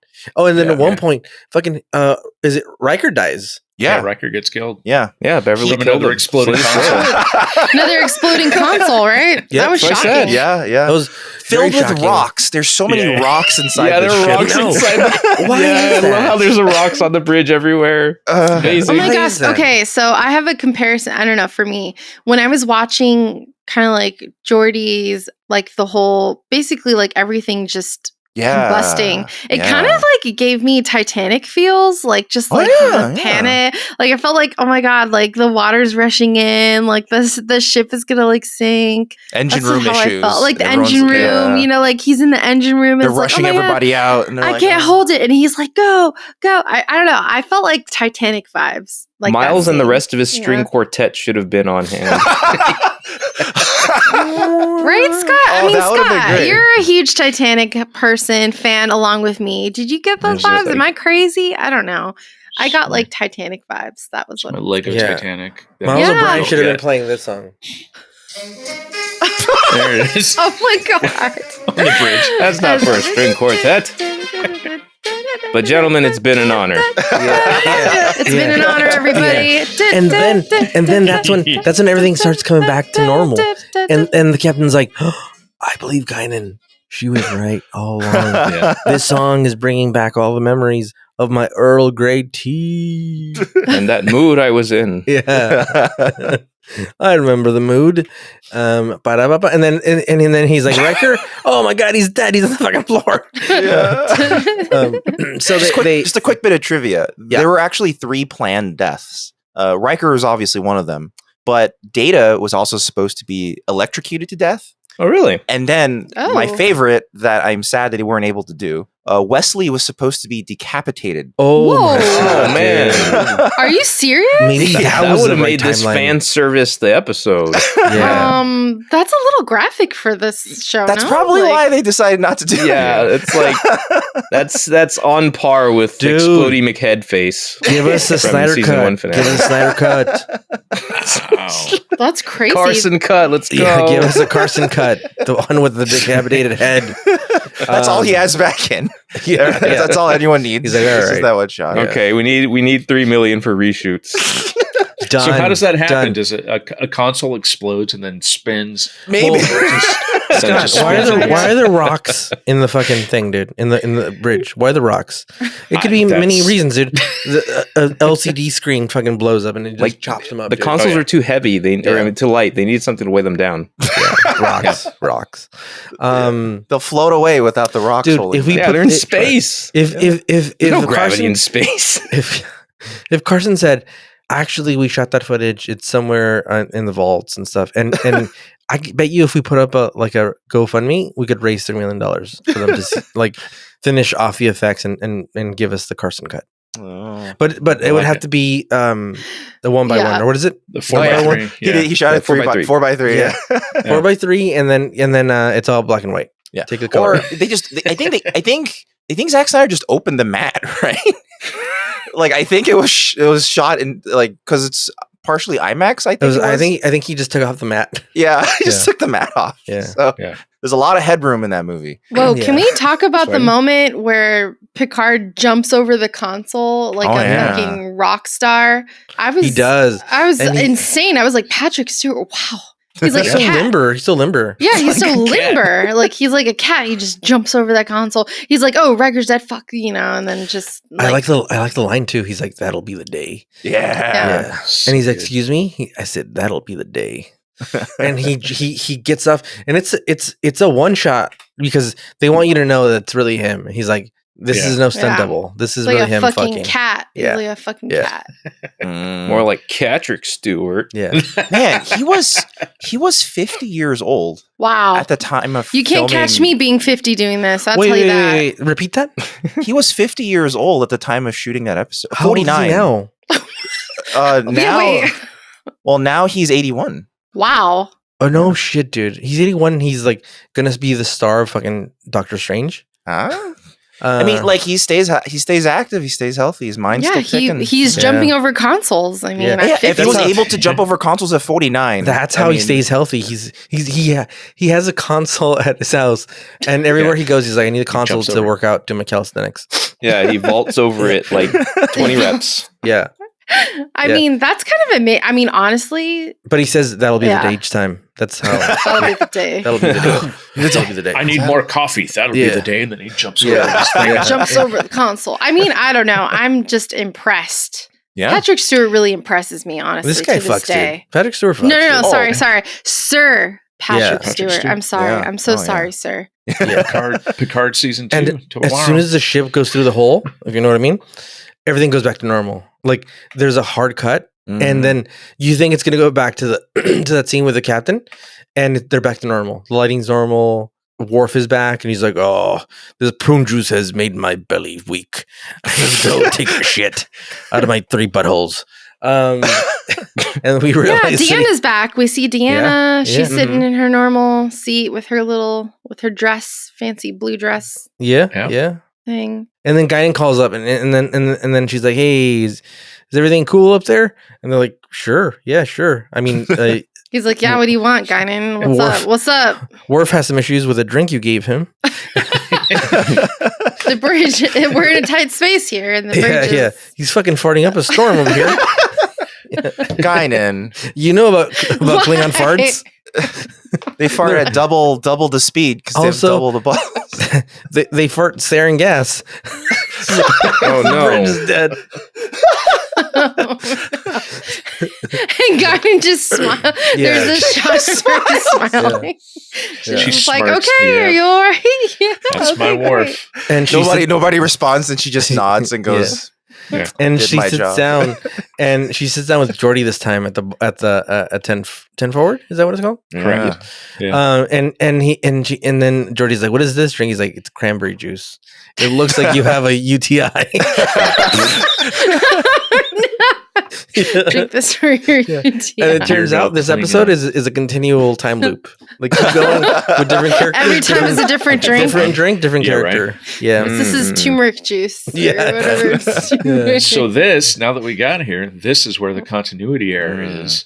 Because Geordi in that scene back in the Prime Enterprise is wearing the military uniform because he's got the black cuffs. I just saw that. Yeah. Oh my god. Is that on purpose or is that continuity? I think it was just a costuming error that has it been confirmed? They were just like on the day they were probably just like Guinan just stole Geordi from the other timeline and brought him. Yeah, what if he died in this timeline and then she brought the other one back? And she's like, "Don't tell anybody, dude." Because she says, "Tell me about Tasha." That's true, dude. Yeah. I think this is not an accident. I think this is done on purpose. I think it's. The costume makes it hard canon. There's no way to refute it. JJ Cinematic Universe. That's right, JJ. Star Trek 4 was just announced. So can someone explain to me why Tasha's not known in why is she asking Geordi? Tell me about Tasha. Well, she wasn't around when Tasha was around. Was she not there? No. She was gone. She was out partying with other people. Other Guinan appeared in season 2 and Tasha died in season 1. Oh, okay, got it. So she just wasn't physically at this. She didn't know her. Yeah. Although they make no mention of how long Guinan has been on the Enterprise when they introduced her in season 2. Like, she could have been there the whole time. Yeah. That's why I don't know. This can be weird. I don't know. What if he is the Geordi from the other? But the encounter at Farpoint, the first episode of the first season, that's essentially the Enterprise's crew's first mission. Mm-hmm. So then not a lot of time has passed from I guess that's true. When Tasha first came onto the Enterprise to the time where she died. So then if Guinan comes on after that fact, maybe she came on with Pulaski in season 2. Yeah, right? She very well could have. It's just, I think, 10 Forward was a new set that began its use in season 2. So it's like, well, we've never been here before. Guinan could have been hanging out in this place this whole time. Yeah. And I feel like Guinan, because Q was a pretty big event. It was their maiden voyage, basically. And Q shows up. Guinan probably would like, you showed up here a second time when... That's a good argument. Yeah. And she probably wasn't around then. Yeah. So... Yeah. Okay, so that's something I didn't understand when watching this because I was like, why wouldn't Guinan know who Tasha was at this point? Like, there's a moment just not there. I just thought of a moment that strikes me as odd. When the rift first appears and Worf gets called up to the bridge, Guinan starts looking at it, as though she senses that something wrong is about to occur, and then she says no. as though she knows what's going to happen. That's true. But then as the rift occurs and, you know, things change, it doesn't seem like she has as much knowledge as that no would have implied. Maybe it's like a weird thing where, like, you know, like you're about to fall or right before you die or something, you're just kind of like, oh shit, I shouldn't have done that. And then you die. Like, I don't know. Maybe it's like a weird before, she knows she's about to go into some weird timeline. And she's like, no. Yeah, it's possible. Data says or implies that Guinan species may not see time linearly. So it's possible that she sees the rift and immediately goes, this is not linear. Or like something's weird with this rift. Or like I'm about to go through something weird. Yeah, like she sees like a missile coming, basically. That's like her. Yeah, exactly. Like, yeah. I mean, but it's weird. I mean, you definitely don't know for sure. I mean, yeah. And then that circles back to actually the really great point where when time does change, that Guinan, it takes her some time to essentially to get her feet under her, and her memories start to sort of coalesce once she's in that time period, and then she's starting to remember things more. So it connects that dot where she sees the thing, she recognizes something's going to happen. She's like, oh no, now I'm going to be confused. I'm not going to know what's going to happen potentially. And then, you know, the change timeline Guinan, it takes her some time to start seeing things more clearly, tell Tasha, you know, you died a meaningless, horrible death. And then it's back to normal. So it does sort of connect between the two timelines where she sees that, she's like, oh no, this is going to be bad, but she doesn't know why. And then it takes the other Guinan some time to figure out why it's bad. Yeah. So, and I think the knowledge going back and forth theory is definitely true now because she knows she needs to ask about Tasha. So yeah, she just basically, it's a bit of a wibble every time she goes through time, but when she does, she can figure it out. That's the best explanation of it. I mean, it also lines up with what I was saying earlier about her like serving as like an anchor and being a constant throughout this whole plot, because despite having her it's just when the timeline changes, something happens to her memories, but it is still her. Right. Yeah. Oh. Yeah, that's super weird. Yeah, I don't know. Yeah, I guess the continuity at the end is just they forgot to change his costume out. I don't know. Yeah. And unfortunately, I can see it being the type of scene where production goes, we have a pickup shot for this scene. It's literally one shot. So they just go, it didn't even have to be Geordi. Maybe it just happened to be LeVar Burton was nearby on set and was like, let's do this shot. And then, you know, it's unfortunate, but I don't think it diminishes the episode. It's unfortunate. No, it doesn't. Yeah, it's just like, damn, you know, you just like know once they were in the cutting room, they're like, fuck. Yeah. That's actually this timeline's in this timeline, that's just Geordi's fashionable like modification of the Starfleet uniform. He just decided to do that on his own. Okay, Scott, as a Star Trek fan, how would you have felt if the Blu-ray restoration attempted to fix this? Well, I mean, I guess it would be fine because it's like one of those things where then it would make it canon that it was, you know, 100%. It was just a costuming error. People are talking too much about it. Let's fix it and make it like, no, we didn't mean that to be a thing. It's not going to lead into this or that or the other thing potentially.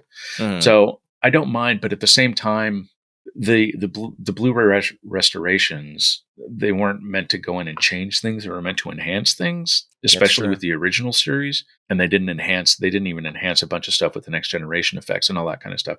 So sort of two minds about it. Like, I don't really care because I only sort of noticed it because I was watching this episode over and over and I listened to a commentary about it, you know, to kind of go like get some ideas about it and all that kind of thing. But it's like, if you don't know, you don't know, because you'd have to be really paying attention to the fact that, oh, they're wearing a different uniform in the military timeline. And now, oh, he's like, you're missing the point if you're paying attention to his cuffs. You know what I mean? That's true. So it's a nitpick that I don't think they would need to go back and fix. They shouldn't spend money to CGI his cuff. But if they chose to do it, I would understand why, because it would just shut up the nitpicky fans that are like, oh my God, what does this mean? Is this a thing? But I'm not one of those people. So it's just like, fine, just leave it the way it is.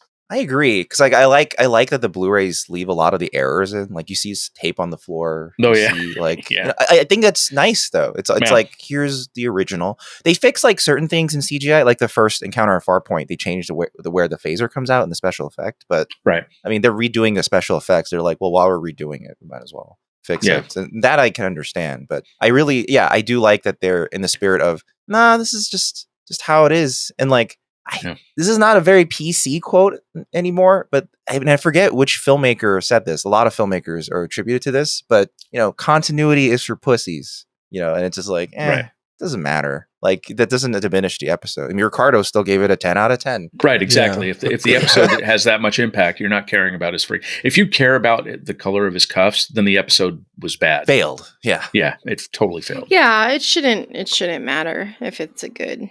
I mean, I give it a 10 out of 10 as well, actually. There's not really a fault in the episode, I think. It's kind of perfect.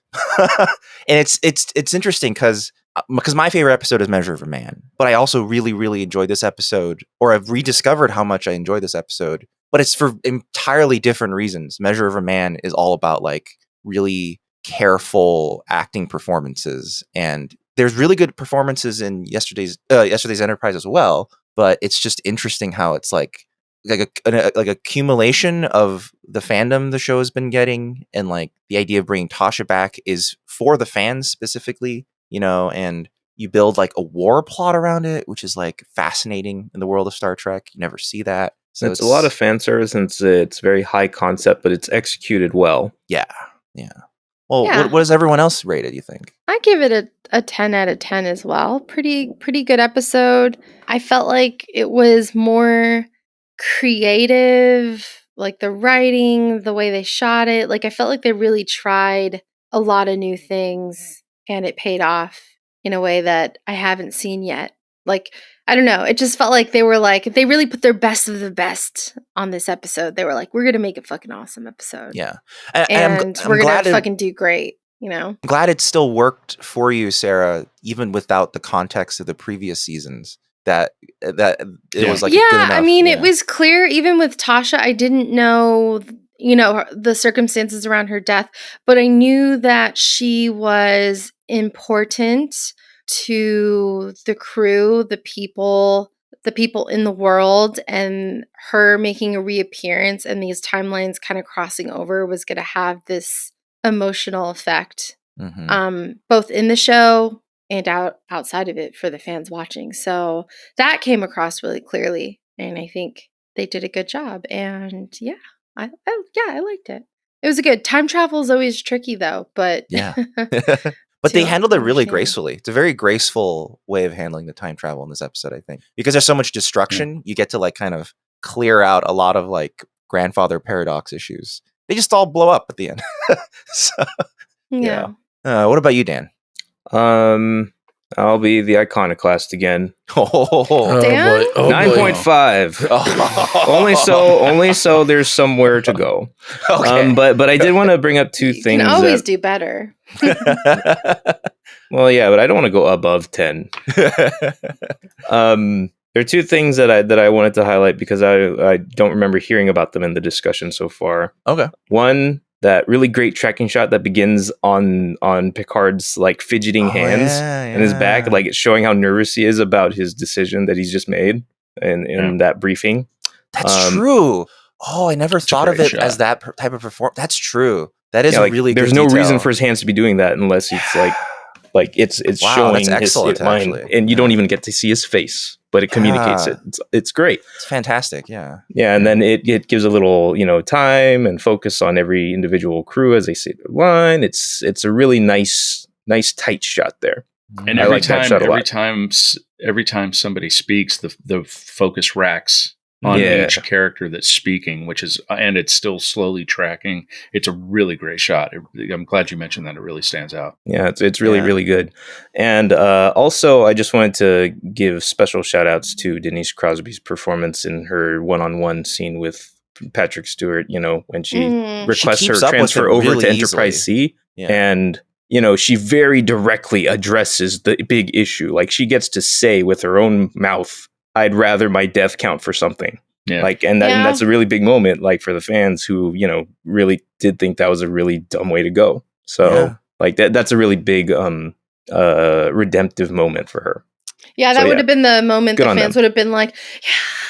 And the crowd like, I want your death to count for something. Yeah. That's right. Go get him. Go get him. It's like Kynan made me see that I was just a little bitch. Yeah. I can't let that happen again. What about you, Scott? What did you think? This is a 10 out of 10 episode. It's for good reason. It's considered, one of the top episodes, not only of Next Generation, just of all of Star Trek.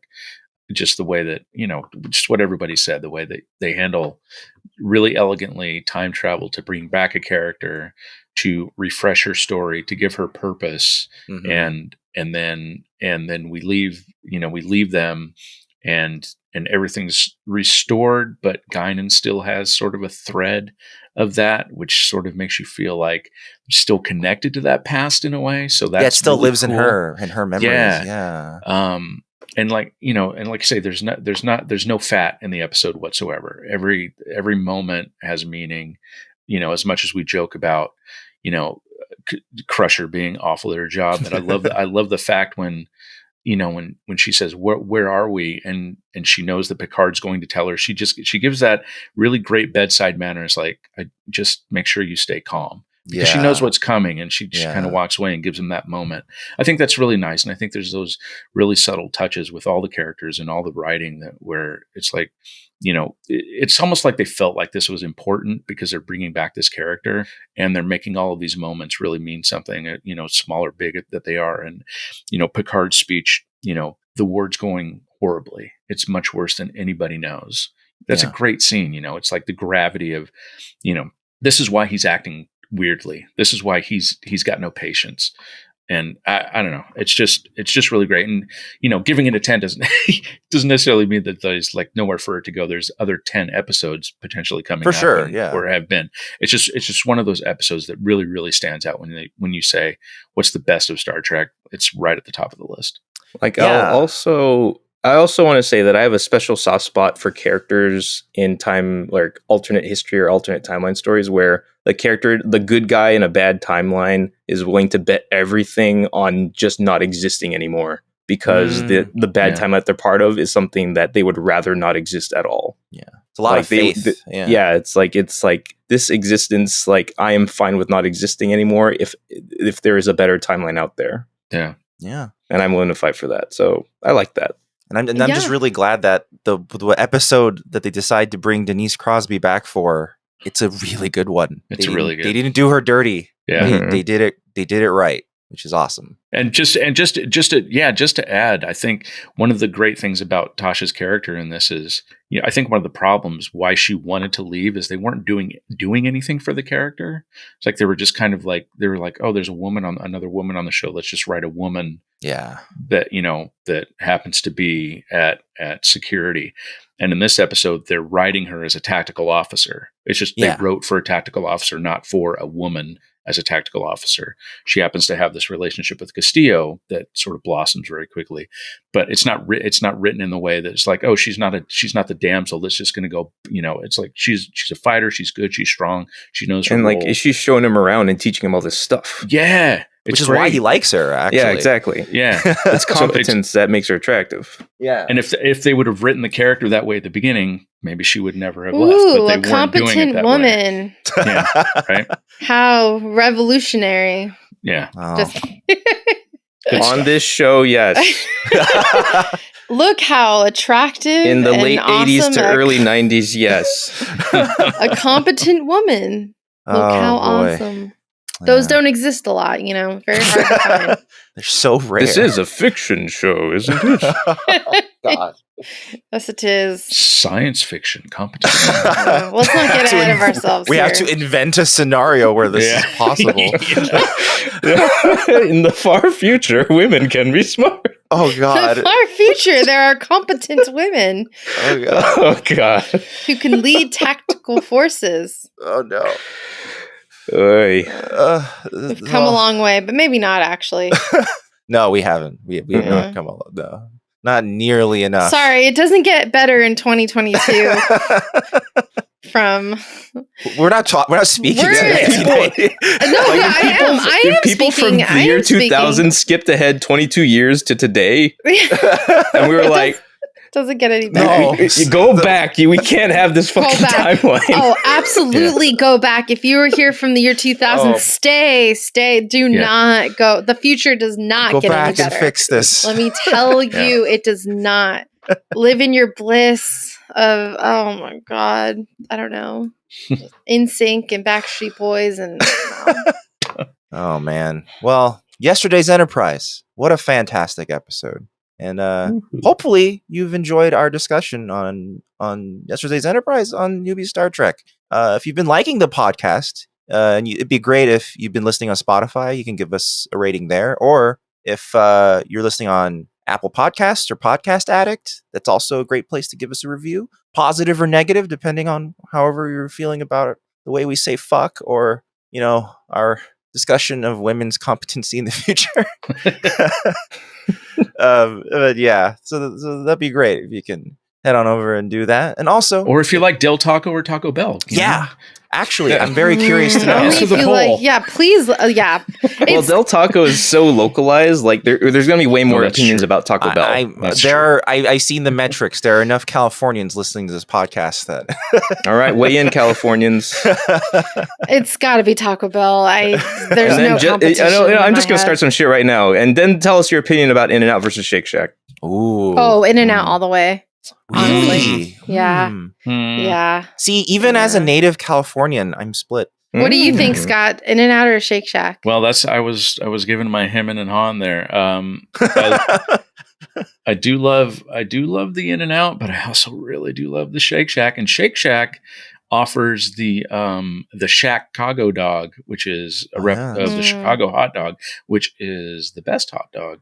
So it's got a little something extra going. Ricardo is shaking his head. In-N-Out doesn't offer dogs at all. So angry. I like In-N-Out. I like animal style. And In-N-Out compared to Shake Shack is not Taco Bell compared to Del Taco. That's no. You're right. You're right about that. True. Del Taco's not even on the same like we need. That's like bottom basement stuff. Like Hey man, I grew up next to a Del Taco. And I, developed a healthy immunity to it. And it's okay. Even their cheeseburgers are okay. Send them back. Send them back. The tacos. Send them back, dude. We don't want the tacos. Send the tacos back. Yeah, to Del Taco. And tacos aren't a euphemism for anything, right? No, they're euphemism for Del Taco. Send it back to where it came from. Oh, now I want T-Bell. I love T-Bell. Oh my god, you were gonna say something else, dude. Yeah, I call it T-Bell. Ew. You should stop doing that. She does. This is not an act. Do you say Starbies too? No. No, she's actually never said that. No. Okay. I don't say Starbies. You say Buc-ee's? You gotta go to the Buc-ee's. Or Dunks. Dunkin' Donuts. Dunkies? Yeah, your friend's dad says Dunkies a lot. Let's get some Dunkies. Yeah, but that's about it. What do I? Yeah. Well, listen. If you want to contact us and give us Taco your Bell, opinion, if you're listening, please be a sponsor. We would be over the moon. I mean, that would make our life, honestly. I mean, if anyone wants to contact us about Taco Bell or Del Taco or Dunkies or Starbies or Shake Shack or In-N-Out or Shack-Cago dogs, listen. Our email is contact@newbiestartrek.com. That's contact@newbiestartrek.com. Nacho fries forever. We have an email this week from our old friend Jackie. Jackie, what's up? Yeah. Jackie, 100% Taco Bell person. 100%. I don't even need to know. Jackie, I know. I just know loves it in her heart that she's a Taco Bell person.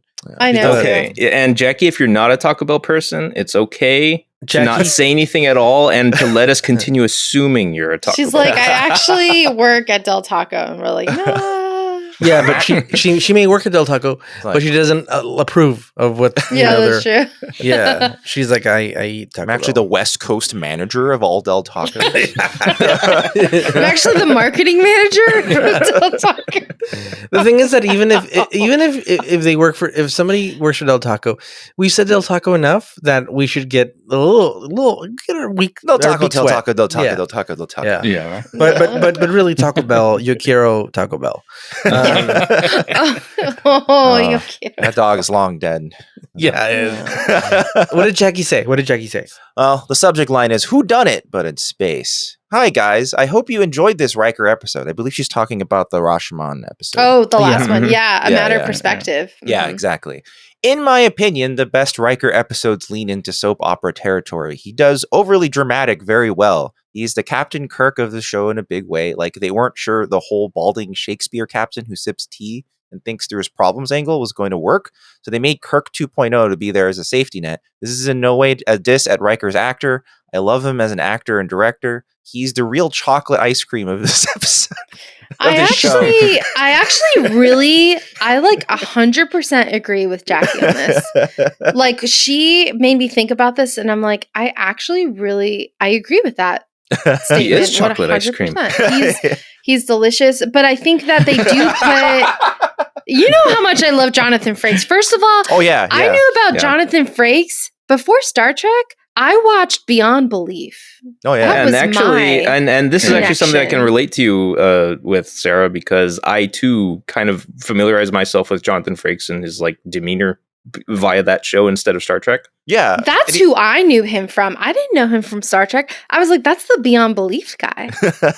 That's nuts. It's great that he's like kind of the same in both shows. Yeah. It's just fantastic. So, but it's true. They do put him in more soap opera-y stuff, and I love it. He does really well in those. Yeah. Which is ironic because he's married to a soap opera actress. That's where he gets it from. Jeannie Francis, who plays from Luke and Laura, General Hospital. Oh, wow, cool. She played Luke. No. She played the hospital.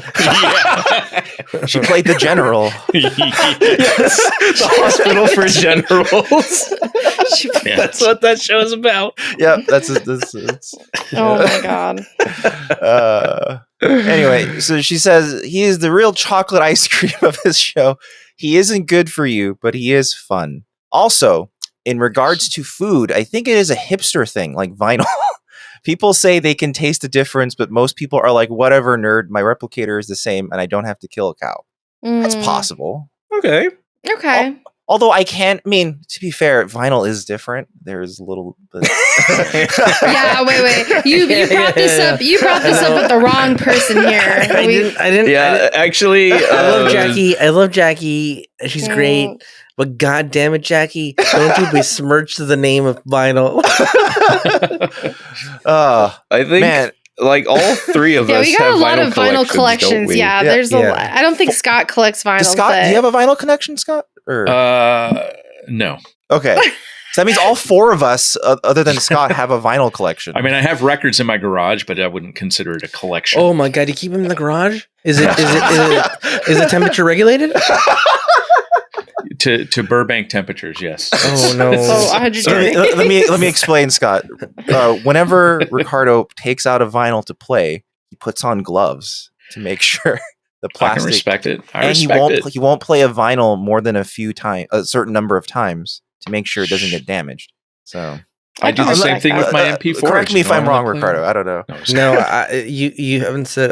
That's 100% true. That's great. Yeah, and people that have come and seen me put records on, they do make fun of me because I put on the gloves. And I have bought a vinyl cleaner, like a vacuum. No, Marvin's very serious about the vinyls. It's like a big like unit that you stick an entire disc into. Like, It makes sound better. And then you have there's like those special covers you put all of our vinyls in. Like rice paper. It's like it's made from rice. Yeah, cover things. Yeah, so many rice have been killed in order to make this. This all kind of leads back to Ricardo's first bit with the In the Mood sound clip that he played because he had to use a recording of my vinyl of Glenn Miller, which Dan has a vinyl of, which is crazy. Yeah, how does this all connect? This is insane. Wow. Jackie, and the irony is I'm the oldest one in the group that was playing records before there were other forms of ways to and then you were eager to let go of them because they suck. Yeah, my dad was like, I just threw away all my vinyls. Oh my God. Like everyone who lived through it's like, Jesus, we couldn't get away from this shit fast enough. And meanwhile, like, holy shit, CDs. Let's do it. I can choose any song on the CD I want. Every time you jump from record to CD. I had cassette tapes, baby. That's true. Oh yeah, there was that first. Yeah, there was definitely that first. I have every I literally, except for 8-tracks, I have every form of music player. So I have tape, CDs, a vinyl, mini disc player. I have the first iPod, and then every generation after that. Do you have a wax cylinder? That I don't have. I don't have that. Do you have a piece of pottery where someone was scrubbing it with the brush and accidentally wrote music onto it? Oh yeah, that's such a cool thing, though. That's such a cool thing to have discovered. That's wild. That's so cool. Science is crazy. It sure is. Well, Jackie, once again, thank you for that letter. Thank you, Jackie. It is always a delight to hear from you. Jackie, you're the best. If you have any vinyl you want to get rid of, Jackie, reach out to me. I'll take it off your hands. All right. Well, hopefully y'all have liked what we were saying. If you want to hear us say other stuff, we have our other podcast, Fugitive Frames Film Podcast. We really got to get on that Canon Films episode one of these days. We will. We have to track down the movies. Some of them are hard to find, but we're doing 5 more movies. One of them should be Superman 4 Quest for Peace. Yeah. Yes. So. Nice. Which will be probably the show stealer of that episode. There's a Christopher Reeves movie that we're going to be covering that's actually really good. Oh, is there? Okay. Yeah, there's so he's in 2 movies. There's a few gems. We're doing 4 movies for that episode, and one of the movies is actually good. We actually might even be covering Masters of the Universe in that episode. So. Oh shit, that's a stacked episode. Yeah, well, we have to skip up some movies because they're out of print and they're hard to find. So how the list kind of breaks down is that we have to jump over like 5 movies, and it ends up. Got to get Vinegar Syndrome on that. Get them to track it all down and restore it. Oh well. Yeah. But yeah, that's our Fugitive Frames Film Podcast, and we also have our YouTube channel, Fugitive Games. It's been a hot minute, but I'm gonna go back to trying to streaming Fallout New Vegas, Tale of Two Wastelands in a bit. If you've lately, I've been addicted to Vampire Survivors. So if one of these nights I'm feeling like I can't help but play like runs, I might just decide to stream it as I go. Oh, that'll be fun. Yeah, I know very little about that game other than that it's a very satisfying game to play. Okay, cool. It looks like old games I used to play in my old Tandy. That's what I thought it looked like. You can't say that. Glance. By the end of it, it's too full of stuff for any Tandy to have ever handled it. Okay. But like, I get what you mean. Okay, and also, I still wanted to. We haven't gotten around to it yet, but record that LP of Meredith Grand's newest game. True, yeah. Perfect Tides. Let me know, because maybe we'll do it this weekend. Maybe. Yeah, from the sound of it, it looked like it could be short enough for like a single go, right? Yeah, it might be. Yeah, I think that might be. Yeah. Yeah, and in that case, just knock that out. Yeah, and Meredith Grand, writer and artist of Octopus Pie. She's a fantastic artist and great writer. It's a fantastic webcomic if you ever guys get around to it. But yeah. Oh, one other thing I wanted to mention. This is a quick self-promotion for Sarah and I's movie that we made. A Knight's Tour, not A Knight's Tale. A Knight's Tour. What's new with A Knight's Tour? So it's already on a few channels on YouTube because it's making the rounds through different channels there. But Terror Films, our distributor, put it up on their own channel. So if you just look at YouTube, go to YouTube and look up A Knight's Tour, it should be one of the first things you hit. And check it out. It's actually a good way to watch it for free. Our movie is on iTunes. If you want to watch a movie that Marvin and I made and I produced, he directed, wrote, it's awesome feature-length film. You can catch it on iTunes, Amazon, Vudu. Okay, everywhere. I just tried searching for the terms A Knight's Tour on a new private window, and it's the second result. Cool. Nice. Woohoo. Yes. So again, it's A Knight's Tour, and let us know what you think. Yeah. I hope you guys like it. I don't know. You'll like it. It's an awesome movie. But you can find links to all of that at fugitiveframes.com. That's just the website it's kind of like a link tree, but a bit nicer. Yes, it has everything that we do, all the movies we make and produce, all the podcasts and the games. Yeah, all in one website, fugitiveframes.com. Is the commentary for watching this episode on that? Is that how we find that? It should be up as an episode of this podcast by the time people are listening to this podcast. Great. This episode. So like I believe I've scheduled it for a Saturday. So it should have come out a few days before. So unless you're a Del Taco fan, then you probably won't get it. It's not for you. Sorry. Or if you go through a thing in space and you end up 22 years in the future, then you got to go back and.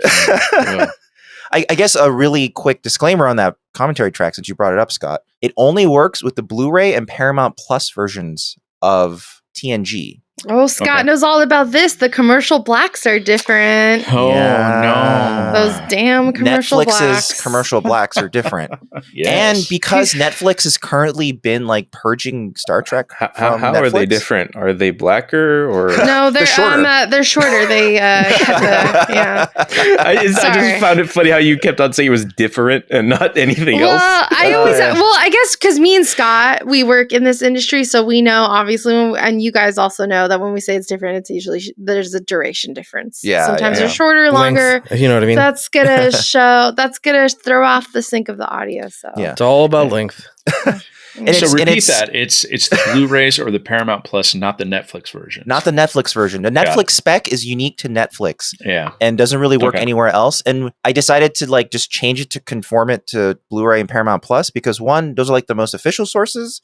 And two, Netflix is likely not going to hold on to Star Trek that much longer. They already got rid of every other Star Trek show except for TNG and DS9. So it's not a great look already. So for posterity's sake, that's what we synced it to. Sorry if it's a little more difficult to get for everyone, because I know like almost everyone has Netflix, but not everyone has Paramount Plus or the Blu-rays. But hopefully you can find a way to sync along with us and check out Ricardo's initial reaction.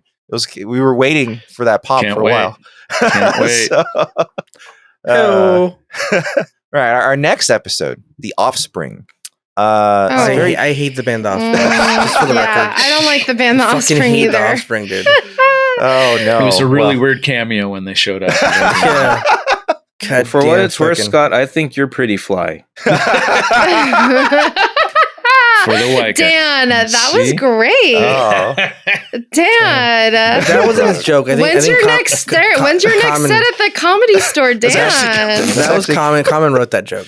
He's on this. Common's always sitting right next to Dan. Yeah, he's writing him zingers. Yeah, that's right. That's great. Told him that he's pretty fly. Damn, Daniel, it's related back to The at it Offspring. again. It's one of their songs. It's going to be funny, I swear.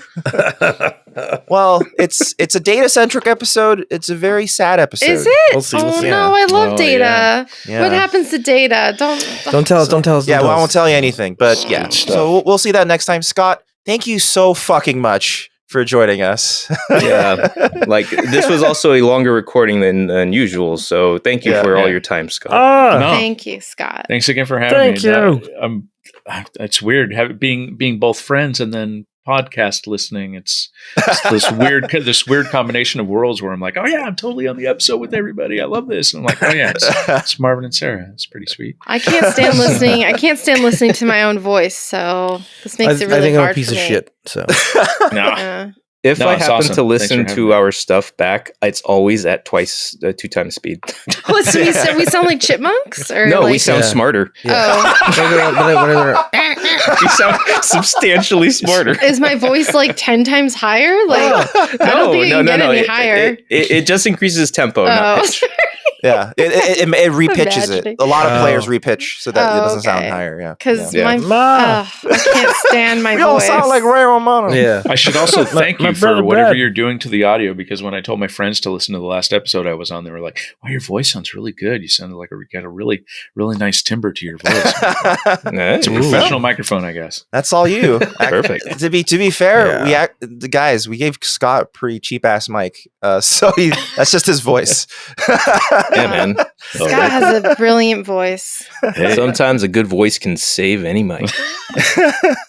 All right, guys. Stay safe. We'll see you guys next time. Thanks for listening. Goodbye. Bye. Bye. Bye, everybody. Bye. And don't you dare eat Del Taco. I'll find you. And I'll end you. Thank you, Scott, for being on. Thanks for having me.